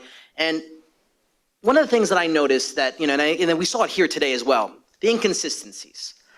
Vast inconsistencies between stats, between, you know, the facts that we all would like and that we should need to make a decision. Now, I've been talking to individuals for the last couple of months. I don't know how many legislators had the opportunity to do that, but I would imagine that for an issue as controversial as this one, this would be one of the things that you'd like to do. I know that in the last week and a half, we have received at least 3 dozen different emails against this resolution. I've gotten phone calls from all over the county against this resolution. I want to say just you know, very briefly, a couple of weeks ago, we had a meeting in the city of Newburgh. And in the city of Newburgh, they were, just like 7 other municipalities, they were considering whether or not they were going to drop this resolution, whether they were going to go against it. They took months, they spent months talking about it, months weighing in the pros and cons of whether or not they wanted to support it, and 7 communities voted against it. The city of Newburgh did the same thing. They wanted to see whether or not they were going to support it. And just like today, we had a great discussion. We had members of labor, we had members of the community that came out and spoke in favor or against. And just like today, we had conversations about whether it was going to create jobs and the impact on the environment. I can tell you, I represent a district that has, unfortunately, amongst the highest unemployments in the district. And so when we talk about jobs, this isn't just an important issue to me. This is personal. So make no mistake about it. I want to make sure that you, men and women in labor, get the jobs that you need. I have stood by you every single time to make sure that you do that. But here's my concern about this project. I wanted a process that was above board, one where we could all discuss, where we can all weigh in the pros and cons. This is not that process. I went to a rules committee meeting where it was already pretty much decided where we were going to vote. That is not the kind of process that democracy should have. We as legislators have a responsibility to make sure that we're looking at the health impacts, that we're looking at the impacts for jobs, of course. But I tell you, as a legislator, I do not want to leave a legacy of one that may potentially, and I'm not going to attack the company. It's been attacked plenty today. I'm just going to say, I do not want to leave that kind of legacy. And I'm concerned. I'm concerned enough that I'm going to vote no. I'm concerned enough because when I think about the fact that in 20 years, this project may still be running and that it actually might leave my community far worse than it is today, I have to vote no. Not because I want to, because I have to. So again, I want to thank every single one of you that came out, both pro and against, but honestly, my fellow legislators, this is not the process that our community deserves. They deserve to hear a pro and con argument. They deserve for us to be informed leaders. I thank my legislators. I know and I'm confident that you're going to do the right thing. At least I hope that you will. Thank you very much. Okay. Roll call. Roll call. Legislator Riskevich. Yeah, I originally wasn't going to speak on this issue, but I do want to publicly clarify my position. I will be voting no on this resolution. As far as the project goes, don't get too excited. As far as this project goes, the job creation and tax revenue, more efficient air-cooled plant are all benefits. However, I don't think this is the forum to be having this discussion as a county legislature. I don't think that this is an issue we should be weighing in on. We don't have a regulatory or a legal position to either approve or reject these plans, which is why I'm voting no. By that same reasoning, if this was a resolution opposing dance camera, I would also be voting no. Thank you. Thank you. Roll call. Legislator Benton, you haven't spoken. Yeah, a couple of my pet peeves were pointed out today. That's why I'm going to make some comments. First of all, I've lived probably within 2 or 3 miles of this plant since I was born. I remember seeing in the 60s the emissions from the smokestack, and everyone has to agree there are going to be emissions. But I remember the smoke in the 60s. I was rusty brown or a shade of such color. Nowadays, the emissions, the smokestacks, I mean, they really are basically white, not nearly like it used to be. As far as the pilots, another one of my pet peeves, I was there when Dynegy decided to fight its assessment. Everybody seems to forget that they went to the Securities and Stock Exchange for public disclosure, and they said that they were financing a $1.6 or $1.8 billion plant, and then a couple years later came to the town of Newburgh and said it's only worth 400 million, 500 million, something like that, and they got a judge to agree with them so that the property taxes that they paid was cut significantly. I had met with Mr. Reed and said, I'll be supportive of this project as long as they don't pull something like that and that there's an agreed value established so that they can't do that. As far as the pilots go, I believe they're legally entitled to a guaranteed 10%, 10-year plan, 10% a year, as well as sales tax exemptions, and that's what they're entitled to.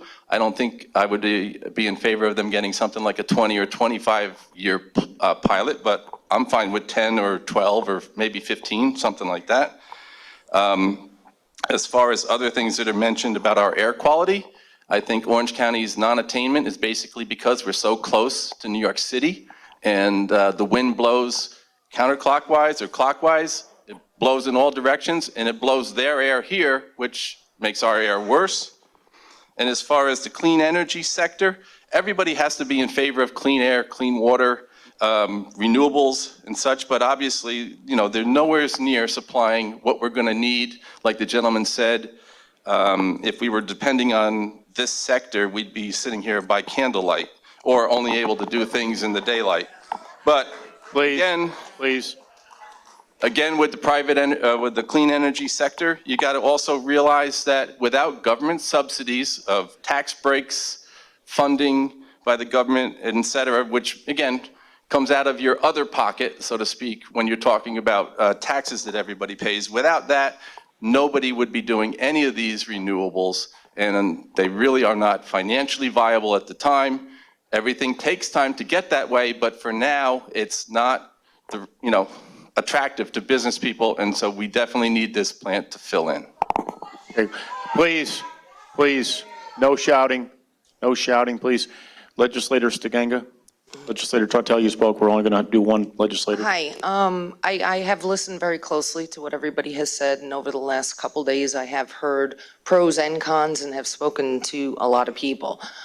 This resolution, which is coming to us, is we don't have the control or the power to permit, not permit as far as that.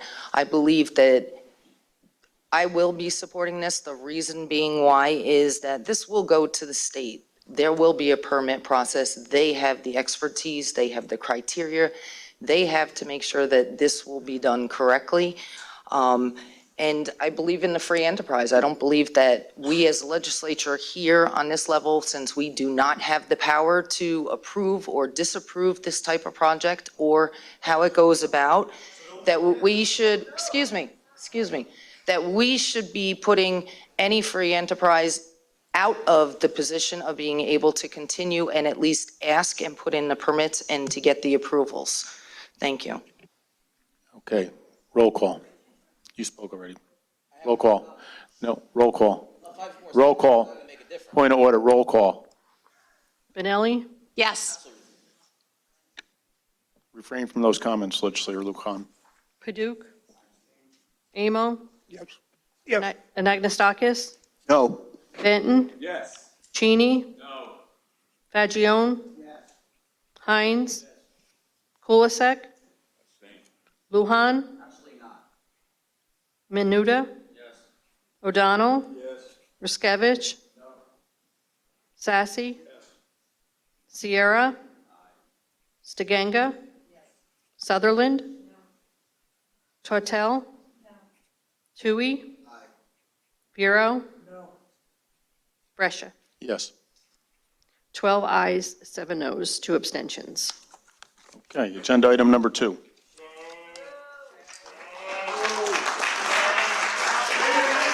Stop. Yes. What's that? Item number 1. Agenda item number 1, I'm sorry. Agenda item number 1. Under Sheriff, please escort that gentleman out. Under Sheriff, please escort that gentleman out.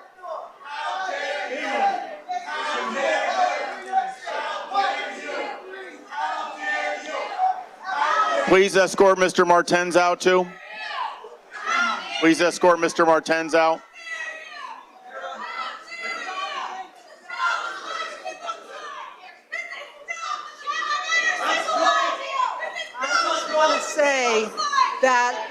I just want to say that I wish that you had You are listened not speaking, ma'am, to what please. was said. Agenda item number 1, please read it, Jean. Legislators Benton and Benelli, resolution of the Orange County Legislature assuming lead agency status under State Environmental Quality Review Act seeker with respect to the sale of a portion of lands off Quarry Road in the town of Goshen, classifying the action as a type 1 action and determining that the action will not have any significant adverse environmental impacts. Okay, discussion? Roll call. Benelli? Yes. Paduk? No. Amo? Yes. Anagnestakis? Benton? Yes. Cheney? Yes. Fagione? Kulisek? No. Thank you. Please leave, ma'am. Lujan? No yelling. Thank you. I'm sorry, Legislator Lujan? Lujan? Lujan? Menuda? O'Donnell? O'Donnell? Riskevich? Riskevich? Sassy? Sierra? Can't hear anyone. Stiganga? Sutherland? Tortel? Tui? Vero? Brescia? Yes. 16 ayes, 5 noes. Okay, number 2, which is a 2/3 resolution. Legislators Benton and Benelli, resolution pursuant to County Law, Section 2155 of the Orange County Legislature, determining certain real property is not required for public use and authorizing the receipt of bids for the same. Discussion? Yes, Legislator Minority Leader, Paduk. I like the first one. Yeah, I know you did. Okay, we all know that the Dutchess Quarry Caves are located at this site and are truly one of the rarest and most significant places associated with our past regarding the information it has yielded and and has yet the potential to yield is irreplaceable. Quarry blasting has the potential to inadvertently destroy these valuable cultural resources. Since the initial excavation of these caves in the 1960s, this site has continued to yield critical data that has been pivotal to our understanding of life in the ancient Hudson Valley, and there exists significant research potential for additional sites in the vicinity. In September of 1992, the president of the State Archaeological Association suggested that Orange County's first task would be to protect the caves in perpetuity, and that the best decision would be the cessation of mining and blasting there to protect the caves against damage. I agree with all of the above and ask that we all consider the importance of protecting these caves and not just vote yes because of the money put in the budget for the sale of the surrounding acres. I'll be voting no. Okay. Any other? Roll call. Benelli? Yes. Paduk? No. Amo? Yes. Anagnestakis? Benton? Yes. Cheney? Yes. Fagione? Yes. Hines? Kulisek? No. Lujan? No. Menuda? O'Donnell? Riskevich? Sassy? Sierra? Stiganga? Sutherland? Tortel? Tui? Bureau? Brescia. Yes. 16 ayes, 5 noes. Okay, agenda item number 3. Legislators Benton and Tui. Resolution of the Orange County Legislature in support of issuing a request for proposals for the sale of the county-owned Grand Street properties in the city of Newburgh and supporting conditions in relation thereto. Discussion? Yes, Minority Leader Paduk. As many of us here know, 5 years ago, we bought these 3 Grant Street properties for the future expansion of the SUNY Orange campus in Newburgh. It was a good but hasty plan at the cost of $3.6 million.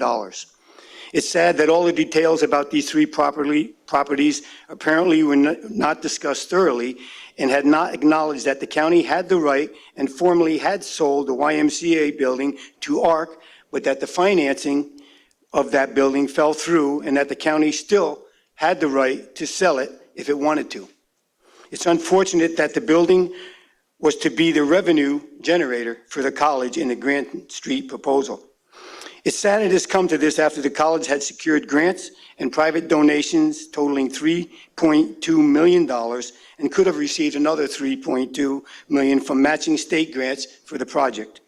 However, with the college decision to pull out after being notified that we were going to offer an RFP for the purchase of the YMCA building, we now need to get these buildings back on the tax rolls so we can get back the taxpayer dollars we spent on the purchase of these three buildings, and I will be voting for this resolution. Any further discussion? Yes, Legislator Lujan. Thank you, Mr. Chairman. I too want to say that while it is very sad to know that we're not going to be using these projects for SUNY Orange as was originally discussed over the course of the past year and a half, I will be voting yes, because I do believe that that ultimately we can find a project that will support, we'll put it both on the tax roll and a project that will eventually be able to be good for all of Orange County. But I will say this, that process was again an example of where we could be doing things better. And there was a moment there where we could have had a project that really would have been great for our community, not only in the city of Newburgh, but across Orange County, and been a benchmark for the region. Thank you. I will say briefly that the decision to buy these 3 buildings was not made in haste. It was a territorial decision, basically. I was in an area where it didn't really affect me. Legislators from Middletown were against it. Legislators from Newburgh were for it. The legislators at the time that voted for it because they believed in the vision that the foundation presented to us, and legislators from Newburgh. And we've sat on those buildings for a very long time, and nothing has happened. So it's nice to come in late in the game and say that there's been a great vision, but it hasn't happened. But it still could happen in large measure if the prospective buyers do something with OC Newburgh. Did you want to say something? Legislator Menuda. Thank you, Chairman. These 3 buildings are some of the gems that the city of Newburgh holds. purchasing them for the purpose of the college or what other purpose, just to have them as a placeholder is important. Architecturally speaking, they are significant in so many ways. It is my intent to vote yes for the sale of these for an RFP, but that they be used for the highest and best use that they currently afford. Thank you. Thank you. Legislator Benton and then Legislator O'Donnell. Just to disagree with Mr. Legislator Lujan, there's nothing that says that these buildings will not be, like you said, put to use with something that will be contributory to the education process in OC, Orange County Community College, or SUNY Orange. There's nothing that is, opposes that, except it puts the properties in private hands that are paying taxes. Correct. Legislator O'Donnell. Okay, just to set the record straight, all right, I was the chair of the site selection committee when we decided to buy the properties, the Tower Building and the Maple Building. The legislature at the time put up $45 million of taxpayer money. Mr. Kaplan's foundation put up $10 million. Senator Larkin and Mr. Kaplan went up to see Governor Pataki, who put up $35 million worth of state funding. Shortly thereafter, I convinced then County Exec Diana to go forward with the purchase of those 3 buildings specifically for the college. This legislature, many of you were members back then, voted to support that move. The idea was to circle the entire block. The college did nothing for years. So putting these buildings back on the tax rolls is going to be good for employment in the city of Newburgh. I spend a lot of time over there. I do a lot of volunteering over there. This is good for the city of Newburgh. Thank you. Thank you. Roll call. Benelli? Yes. Paduk? Yes. Amo? Yes. Anagnestakis? Benton? Cheney. Fagione? Hines? Kulisek? Yes. Lujan? Menuda? O'Donnell? Riskevich? Sassy? Sierra? Stiganga? Sutherland? Tortel? Tui? Vero? Brescia. 21 ayes. Okay, number 4. Legislators Paduk and Riskevich. Resolution authorizing the county executive in conjunction with the Orange County Department of Public Works to accept the issuance of a New York State Department of Transportation use and occupancy permit. Discussion. Roll call. Benelli? Yes. Paduk? Yes. Amo? Yes. Anagnestakis? Benton? Cheney? Fagione? Hines? Kulisek? Lujan? Menuda? O'Donnell? Riskevich? Sassy? Sierra? Stiganga? Sutherland? Tortel? Tui? Vero? Brescia. Okay. 19 ayes, Number 1 absent. Number 5. Sierra, wait a minute. Sierra left, right, 20 ayes, 1 absent, yeah. Okay, I didn't see him leave. Sierra. Legislators Tui and Menuda, resolution authorizing the Orange County Commissioner of Public Works to contract with certain towns and villages for snow and ice control on certain county roads pursuant to Section 135A of the Highway Law. Discussion. Roll call. Benelli? Yes. Paduk? Yes. Amo?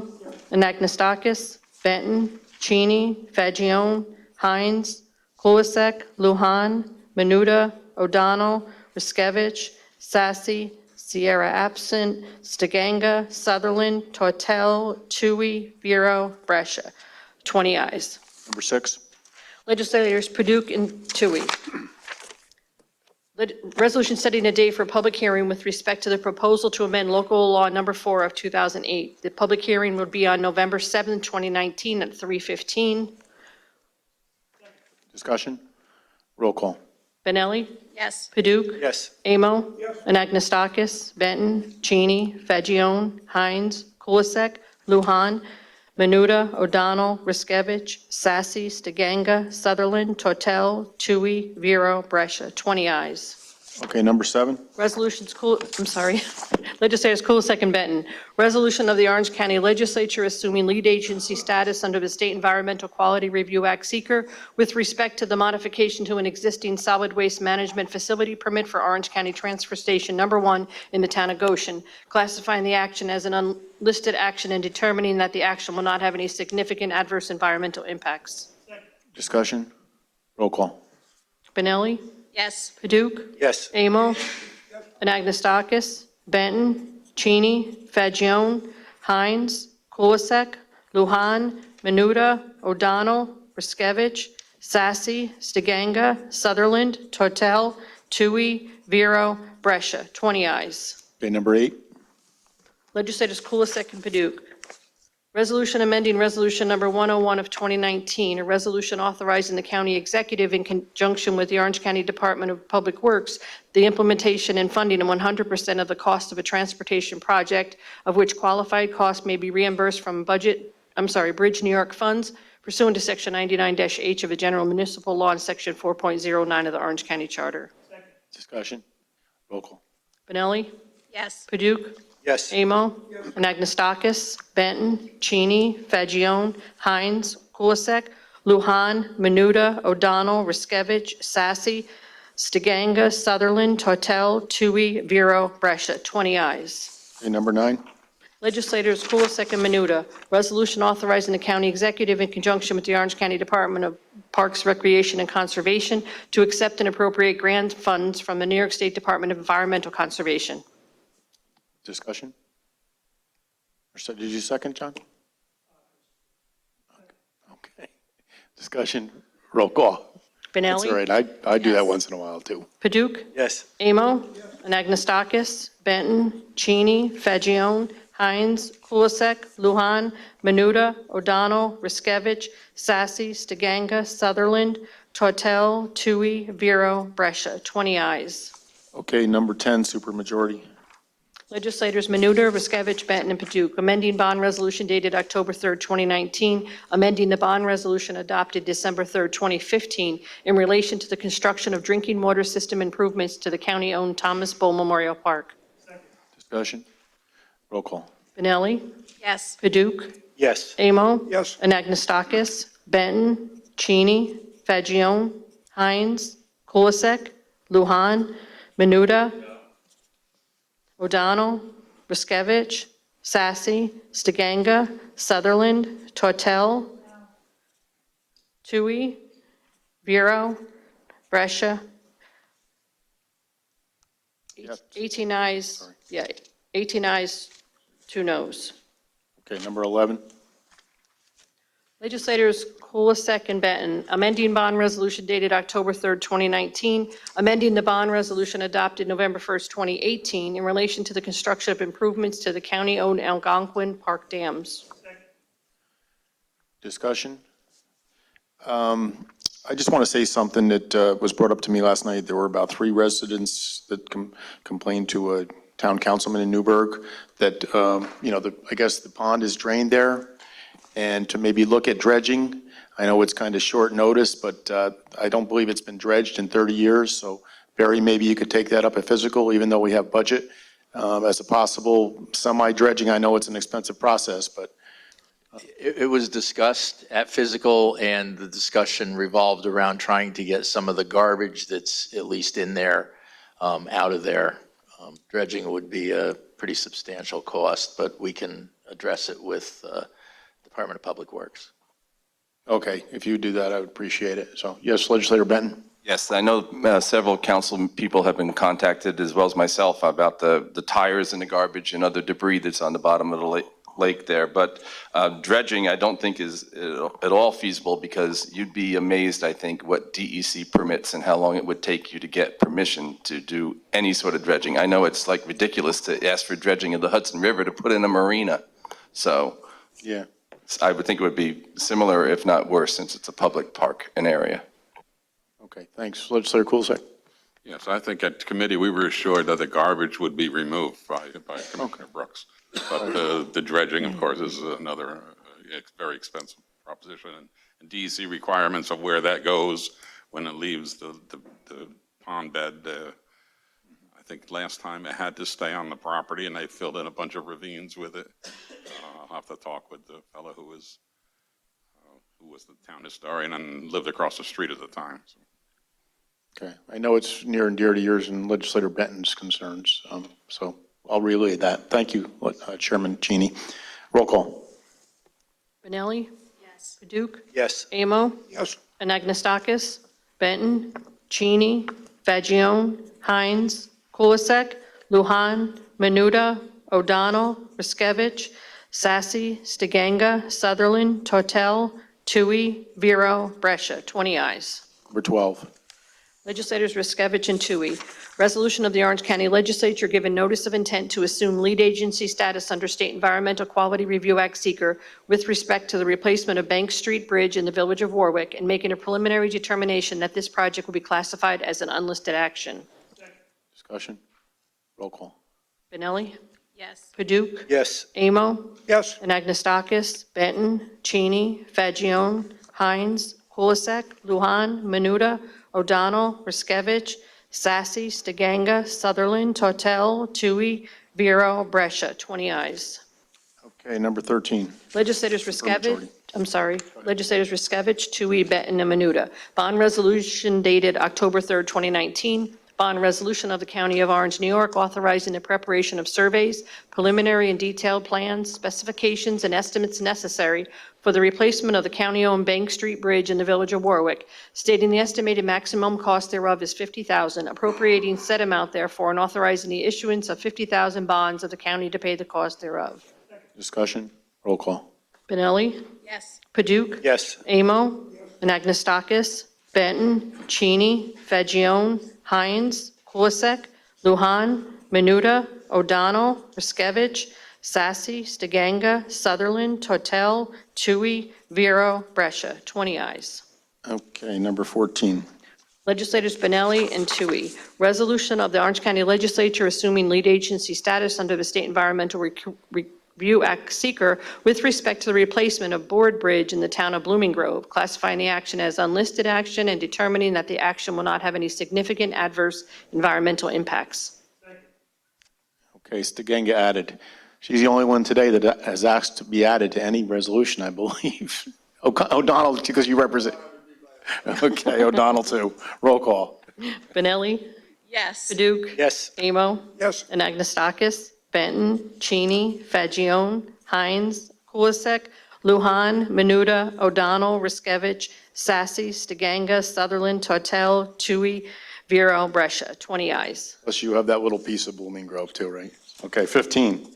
Legislators Benelli and Benton, amending bond resolution dated October 3rd, 2019, bond resolution of the County of Orange, New York, amending the bond resolution adopted December 6, 2018, in relation to financing the cost of replacement of the Board Bridge located in the town of Blooming Grove at a total estimated cost of $800,000. O'Donnell and Stiganga again. Okay, discussion. Hines too. He has a little Blooming Grove, but it's your district. You want? Well, you're on it, right, Katie? I'm on there, right? Roll call. Benelli? Yes. Paduk? Yes. Amo? Yes. Anagnestakis? Benton? Cheney? Fagione? Hines? Kulisek? Lujan? Menuda? O'Donnell? Riskevich? Sassy? Stiganga? Sutherland? Tortel? Tui? Vero? Brescia. 20 ayes. Okay, number 16. Legislators Tui and Benelli, resolution of the Orange County Legislature assuming lead agency status under State Environmental Quality Review Act seeker with respect to the County Route 44 culvert rehabilitation in the Village of Woodbury, classifying the action as an unlisted action and determining that the action will not have any significant adverse environmental impacts. Discussion. Tortel added. Benelli added. Roll call. Benelli? Yes. Paduk? Yes. Amo? Yes. Anagnestakis? Benton? Cheney? Fagione? Hines? Kulisek? Lujan? Menuda? O'Donnell? Riskevich? Sassy? Stiganga? Sutherland? Tortel? Tui? Vero? Brescia. 20 ayes. Number 17. Legislators Benton and Kulisek, resolution of the Orange County Legislature authorizing the acquisition of a parcel of real property situated in the Village of Woodbury, Town of Woodbury, County of Orange, State of New York, for the purpose of drainage improvements. Discussion. Benelli added. Okay. Amo added. Tortel added. Roll call. Benelli? Yes. Paduk? Yes. Amo? Yes. Anagnestakis? Benton? Cheney? Fagion? Hines? Kulisek? Lujan? Menuda? O'Donnell? Riskevich? Sassy? Stiganga? Sutherland? Tortel? Tui? Vero? Brescia. 20 ayes. Okay, 18. Legislators Benton and Sutherland, resolution providing for a public hearing on the proposed Orange County budget for the fiscal year 2020, social services district purposes, and upon the assessment rolls for Orange County Sewer District Number 1, Orange County Small Watershed Protection District Number 1 for Cromline Creek, and Beaver Dam Lake District for such fiscal year pursuant to sections 271 and 359 of the county law and section 4.606 of the Orange County Charter. The public hearing would be on October 24th, 2019 at 5 p.m. Discussion. Tui added, Paduk added. I have a question. Oh, you have a question? Go ahead. I don't know what I'm missing here, but what is the social services district purpose? I don't think I've ever seen that on there before. The Orange County, under New York State law, all social services departments are considered social services districts. So in Orange County, the social services district is all of Orange County. Thank you. But for social services purposes and receipt of New York State funds. Okay, thank you. For that clarification. Total added and Stiganga added. Roll call. Benelli? Yes. Paduk? Yes. Amo? Yes. Anagnestakis? Benton? Cheney? Fagion? Hines? Kulisek? Lujan? Menuda? O'Donnell? Riskevich? Sassy? Stiganga? Sutherland? Tortel? Tui? Vero? Brescia. 20 ayes. Okay, 19. Legislators Benton and Anagnestakis. Resolution authorizing the private sale and conveyance of certain county-owned lands acquired by reason of a failure to redeem said lands from a tax sale to Orange County. Discussion. Roll call. Benelli? Yes. Paduk? Yes. Amo? Yes. Anagnestakis? Benton? Cheney? Fagion? Hines? Kulisek? Lujan? Menuda? O'Donnell? Riskevich? Sassy? Stiganga? Sutherland? Tortel? Tui? Vero? Brescia. 20 ayes. Okay, 2021, roll call. Excuse me, Mr. Yes. Could you add all Republicans to both? To both 20 and 21? Absolutely. And all Dems. And all Dems, okay. Michael, too? Everybody. Roll call. Benelli? Yes. Paduk? Yes. Amo? Yes. Anagnestakis? Benton? Cheney? Fagion? Hines? Kulisek? Lujan? Menuda? O'Donnell? Riskevich? Sassy? Stiganga? Sutherland? Tortel? Tui? Vero? Brescia. 20 ayes. Okay, 22. Legislators Hines and Sierra, resolution approving the adoption of a revised Orange County Fire Mutual Aid Plan.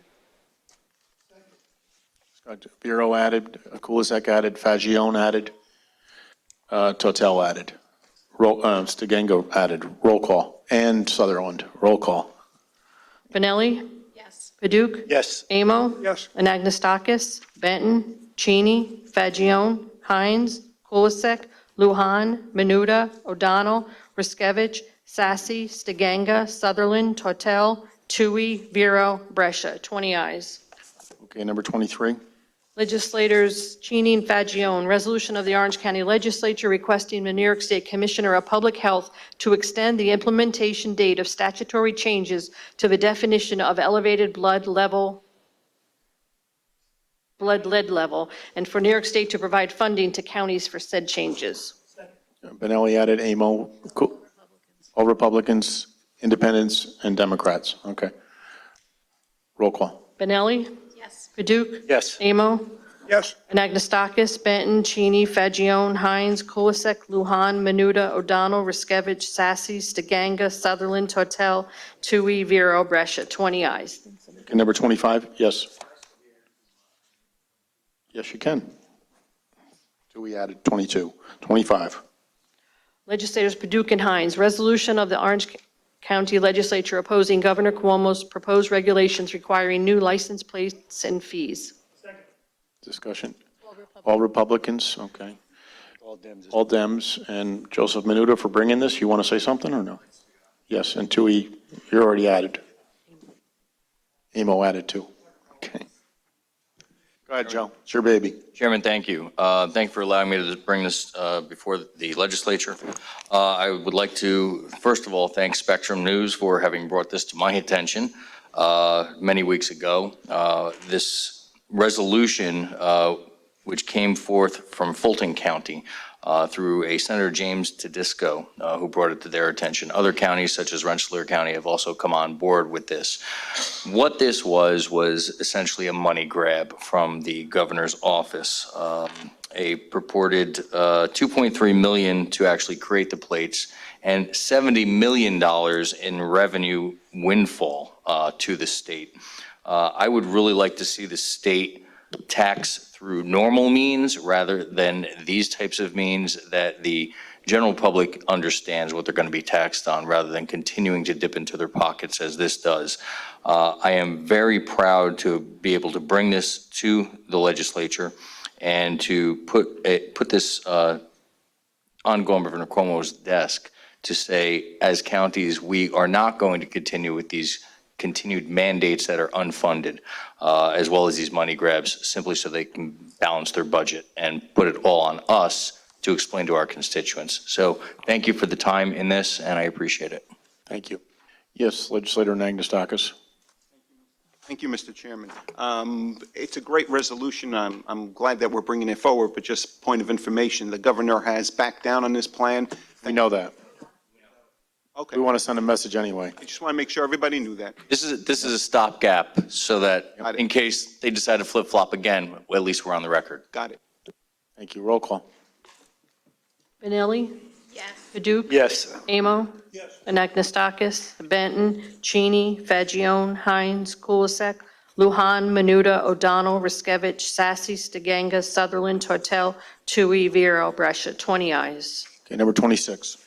Legislators Kulisek and Paduk, resolution authorizing the county executive in conjunction with the Orange County Attorney's Office to accept and appropriate grant funds from the New York State Office of Legal Services. Discussion, Fagione added. Tui added. Oh, you want to speak? Okay, go ahead.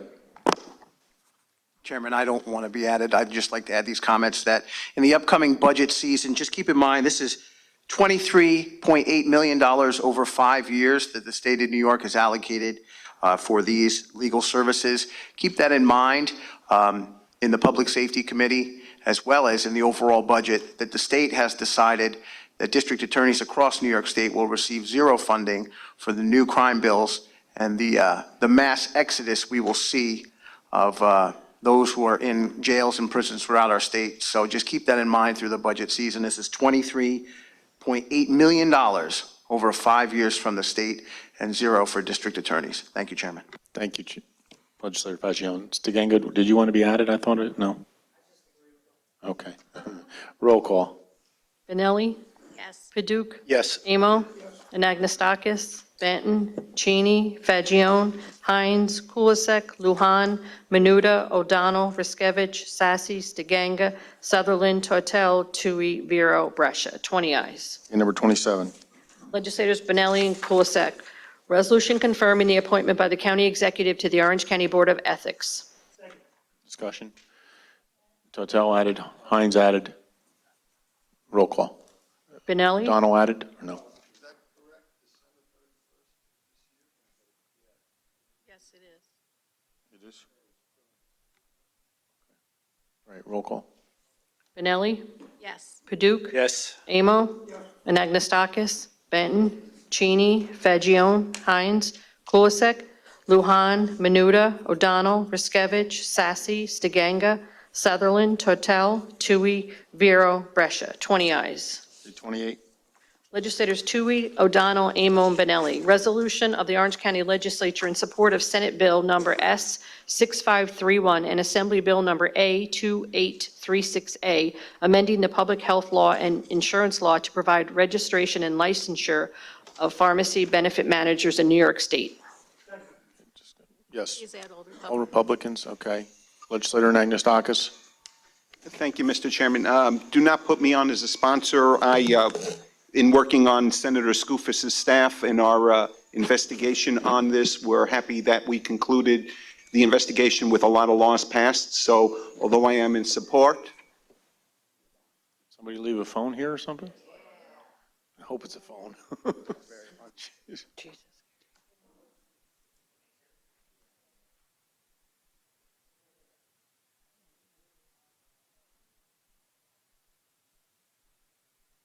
There's a phone, right? Okay.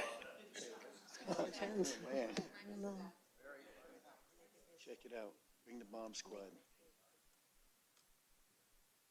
All right, leave it in my office. I'll have to look it over and make sure it's. Okay. Sorry, Majority Leader Benelli, you. As I was saying, although I am in support, I will have to abstain. Thank you. Okay, understood. Yes. Minority Leader Padu comes. Here I add all Dems, and I'd just like to thank Senator Skoufis and the Investigation Committee for all their hard work and discovery that greedy acts of the pharmacy benefits managers. Without his month-long hard work, our small-town pharmacies and constituents would still be suffering the PBM's egregious acts. I strongly urge the governor to call the bill up and sign it immediately since it's passed both houses. Well, I would thank Legislator Sutherland for bringing this to committee and having full discussion. It was she that brought it forth to us. So she deserves the biggest thanks as far as I'm concerned. Thank you. Thank you, Chairman. I'd like to, one, be added to this. And hearing that everybody would like to be added to this resolution, I would like to thank you on behalf of myself and Al Squitieri and Mark Freitas. They were not able to be here this evening. They could not get coverage at their pharmacies. And also for all of the business owners, the small business owners, pharmacies that are in our area. Two have already closed. Only Lord knows what's going to happen with some of the other ones. I'm not going to get into it. We all know what this is. Thank you for taking the time to read it and for the support. Hopefully, the governor will maybe finally do something with this bill. Okay. Legislator Totel. Thank you, Mr. Chairman. Given my position with Senator Skoufis, please do not add me, and I will be abstaining from voting on this. Okay. Yes. Thank you, Mr. Chairman. August Leader Amo. In doing the research in this, I stopped by a local pharmacy, and the owner said, let me show you a letter. And he had a letter, and he wouldn't show me the name of the person for privacy purposes. The CVS, which is one of the owns a benefit company, had written the gentleman and said, your medication will no longer be provided at this pharmacy. You must go to a CVS store to get it. I said, what? And that's the power of the PBMs. The concept that Janet introduced us to, but when you see one particular example, you just can't have this medication. You got to go somewhere else. So now he has to drive 5 or 6 miles to another town to get a medication. Chairman, if I may, I'm sorry. I just wanted to thank council for getting this put together so quickly and for your help. Okay, roll call. Paduk? Yes. Amo? Yes. Anagnestakis? Benton? Cheney? Fagione? Hines? Kulisek? Lujan? Menuda? O'Donnell? Riskevich? Sassy? Stiganga? Sutherland? Tortel? Tui? Bureau? Brescia. 18 ayes, 2 abstentions. Okay, number 29. Legislators Tortel and Sutherland. Resolution making a supplemental appropriation to the 2019 county budget for the Valley View Center for Nursing Care and Rehabilitation. Discussion? Yes, Tui added. Menuda, you want to speak to it? Okay, go ahead. And Tui, you want to just be added, right? Okay. Good. Thank you, Mr. Chairman. I'm going to be voting no on this for the simple fact that I don't feel that I have enough information for what they're requesting. Thank you. Okay. Roll call. Benelli? Yes. Paduk? Yes. Amo? Yes. Anagnestakis? Benton? Cheney? Fagione? Hines? Kulisek? Lujan? Menuda? O'Donnell? Riskevich? Sassy? Stiganga? Sutherland? Tortel? Tui? Bureau? Brescia. 19 ayes, 1 abstention. Okay, number 30. Legislators Tortel and Amo. Resolution making a supplemental appropriation to the 2019 county budget for the Valley View Center for Nursing Care and Rehabilitation. Discussion? Roll call. Benelli? Yes. Paduk? Yes. Amo? Yes. Anagnestakis? Benton? Cheney? Fagione? Hines? Kulisek? Lujan? Menuda? O'Donnell? Riskevich? Sassy? Stiganga? Sutherland? Tortel? Tui? Bureau? Brescia. 19 ayes, 1 abstention. Okay, 31 and 32, roll call. Who wants to be added, or? All Dems, please. All Dems added? Okay. Any Republicans? Okay. Roll call. Benelli? Yes. Paduk? Yes. Amo? Yes. Anagnestakis? Benton? Cheney? Fagion? Hines? Kulisek? Luhan? Menuda? O'Donnell? Riskevich? Sassy? Stiganga? Sutherland? Tortel? Tui? Vero? Brescia. 20 ayes. Okay, 33. Legislators O'Donnell, Amo, Anagnestakis, Sutherland, Tui, and Tortel. Resolution of the Orange County Legislature designating October 2019 as Domestic Violence Awareness Month. Discussion, all Republicans? Okay, all Dems? And Michael? Okay, you're on it. Roll call. Benelli? Yes. Paduk? Yes. Amo? Yes. Anagnestakis, Benton, Cheney, Fagion, Hines, Kulisek, Luhan, Menuda, O'Donnell, Riskevich, Sassy, Stiganga, Sutherland, Tortel, Tui, Vero, Brescia. 20 ayes. 34. Legislators O'Donnell, Amo, Anagnestakis, Sutherland, Tui, and Tortel. Resolution of the Orange County Legislature recognizing October 2019 as National Disability Employment Awareness Month. Discussion, all Republicans, all Dems? And Independents? Okay, roll call. Benelli? Yes. Paduk? Yes. Amo? Yes. Anagnestakis, Benton, Cheney, Fagion, Hines, Kulisek, Luhan, Menuda, O'Donnell, Riskevich, Sassy, Stiganga, Sutherland, Tortel, Tui, Vero, Brescia. 20 ayes. 35. Legislators O'Donnell, Amo, Anagnestakis, Sutherland, Tui, and Tortel. Resolution of the Orange County Legislature recognizing October 15, 2019 as White Cane Awareness Day. Discussion, all Republicans, all Dems, Independents? Roll call. Benelli? Yes. Paduk? Yes. Amo? Yes. Anagnestakis, Benton, Cheney, Fagion, Hines, Kulisek, Luhan, Menuda, O'Donnell, Riskevich, Sassy, Stiganga, Sutherland, Tortel, Tui, Vero, Brescia. 20 ayes. Okay, 36. 35A. 35A, I'm sorry. Legislators Tortel and Paduk, resolution of the Orange County Legislature designating October 2019 as Breast Cancer Awareness Month. Discussion, all Republicans, all Dems, Independents? Roll call. Benelli? Yes. Paduk? Yes. Amo? Yes. Anagnestakis, Benton, Cheney, Fagion, Hines, Kulisek, Luhan, Menuda, O'Donnell, Riskevich, Sassy, Stiganga, Sutherland, Tortel, Tui, Vero, Brescia. 20 ayes. Okay, 36. Legislators Tui and Sutherland, resolution authorizing the county executive in conjunction with the Orange County Office for the Aging to accept and appropriate grant funds from the New York State Office for the Aging. Discussion, roll call. Benelli? Yes. Paduk? Yes. Amo? Yes. Anagnestakis, Benton, Cheney, Fagion, Hines, Kulisek, Luhan, Menuda, O'Donnell, Riskevich, Sassy, Stiganga, Sutherland, Tortel, Tui, Vero, Brescia. 20 ayes. Okay, 37, that's what I thought. Okay. Legislators O'Donnell and Sassy, resolution designating Orange County Tourism as the tourism promotion agency of Orange County. Discussion, Fagion added. Okay, Riskevich added. Roll call. Benelli? Yes. Paduk? Yes. Amo? Yes. Anagnestakis, Benton, Cheney, Fagion, Hines, Kulisek, Luhan, Menuda, O'Donnell, Riskevich, Sassy, Stiganga, Sutherland, Tortel, Tui, Vero, Brescia. 20 ayes. Okay, 38. Just look down for 1 minute, I lose my place. Legislators Lujan, Fagion, Kulisek, and Benelli. An act amending the appropriate Orange County employment schedules to create indigent legal services data officer at the Orange County Department of Law. Discussion, Total added.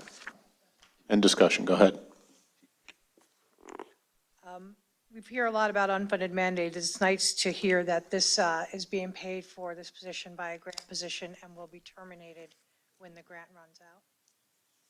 Thank you. Roll call. Benelli? Yes. Paduk?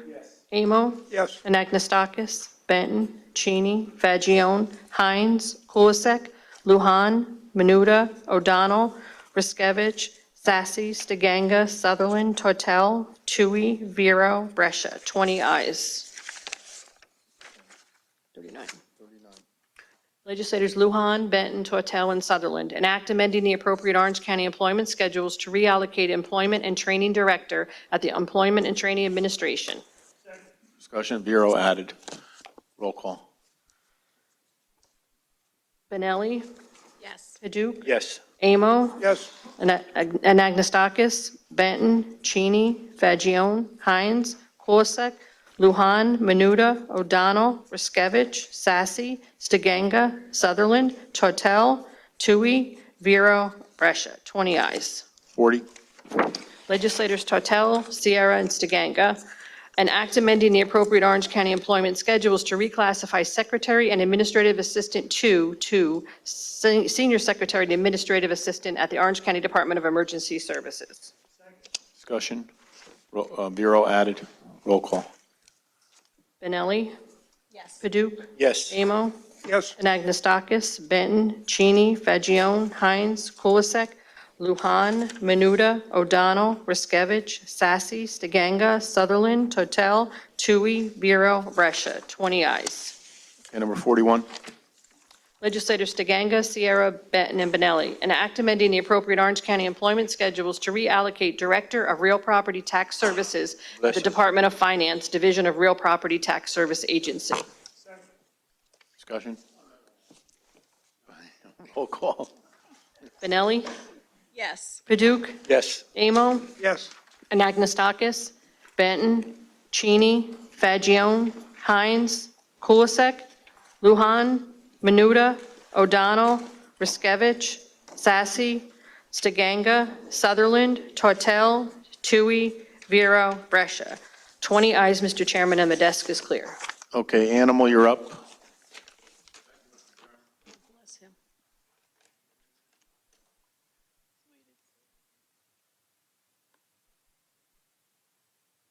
Okay, I know I've spoken to the body here about the caves, and you're apparently going to go forward with the sale of the mine adjacent to it. And just imagine 12,500 years ago, a guy on the ridge there on Lookout Mountain, as it's known as, spotting some caribou running down in the glacier's 15 miles up the Hudson Valley now, freezing cold. The hunting party was warned by the guy that spotted the caribou, and he set his spear down in the cave in the dark and ran to tell his buddies that they're coming. These tools would not be found till many thousands of years later. The discovery of that spear point by local Orange County archaeologists in the mid-60s found what would be called the Dutchess Quarry Cave Site, located at Lookout Mountain in present-day Florida, New York.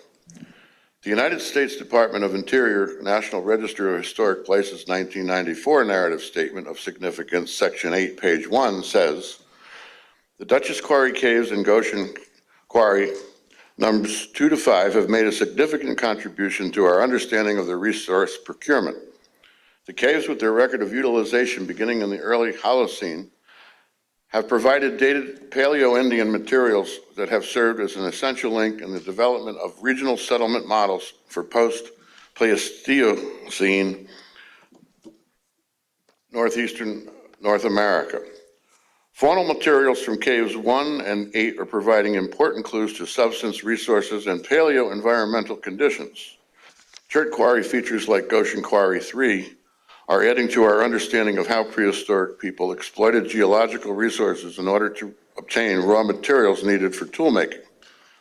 Inclusion of Locus 3, Chert, in the stone tool assemblage of Cave 1, Walters and Laporta. Dr. Philip Laporta is a Goshen resident and has written many, many books and is considered an authority worldwide.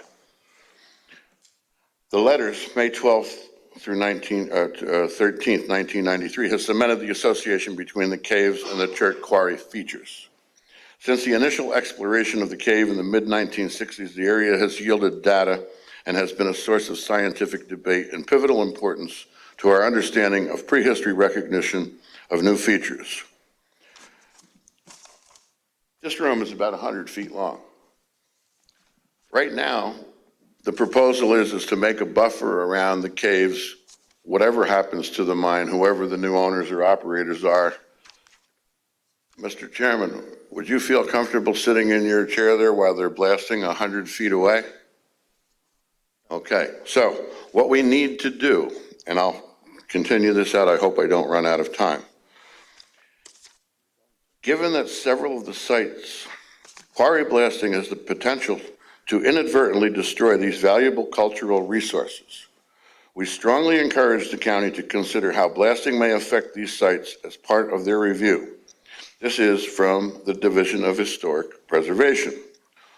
Also, H.R. Deck, President of Orange County Chapter of the State Archaeological Association, says, and I quote, "The county's first task would be to protect the caves in perpetuity. The best decision would be the cessation of mining and blasting. However, if that is impossible, to protect the caves against damage as an interim measure by mining the 2 acres around the caves should be prohibited." August 3rd, 1993, the Lookout Coalition, and therefore it be resolved that the town of Goshen recommends that Orange County should prohibit any further mining in a proximity of 200 feet around the caves. People, we may find in here the link to mankind and things that we don't know about already. I urge you to take a look at what we're doing here and make that provision for protection. Thank you. Thank you for listening to what I have. Taylor Sterling, is she here still? I left a copy of this with your secretary. It will be distributed. Got it. Thank you. I don't see Taylor, so I'll entertain a motion to adjourn.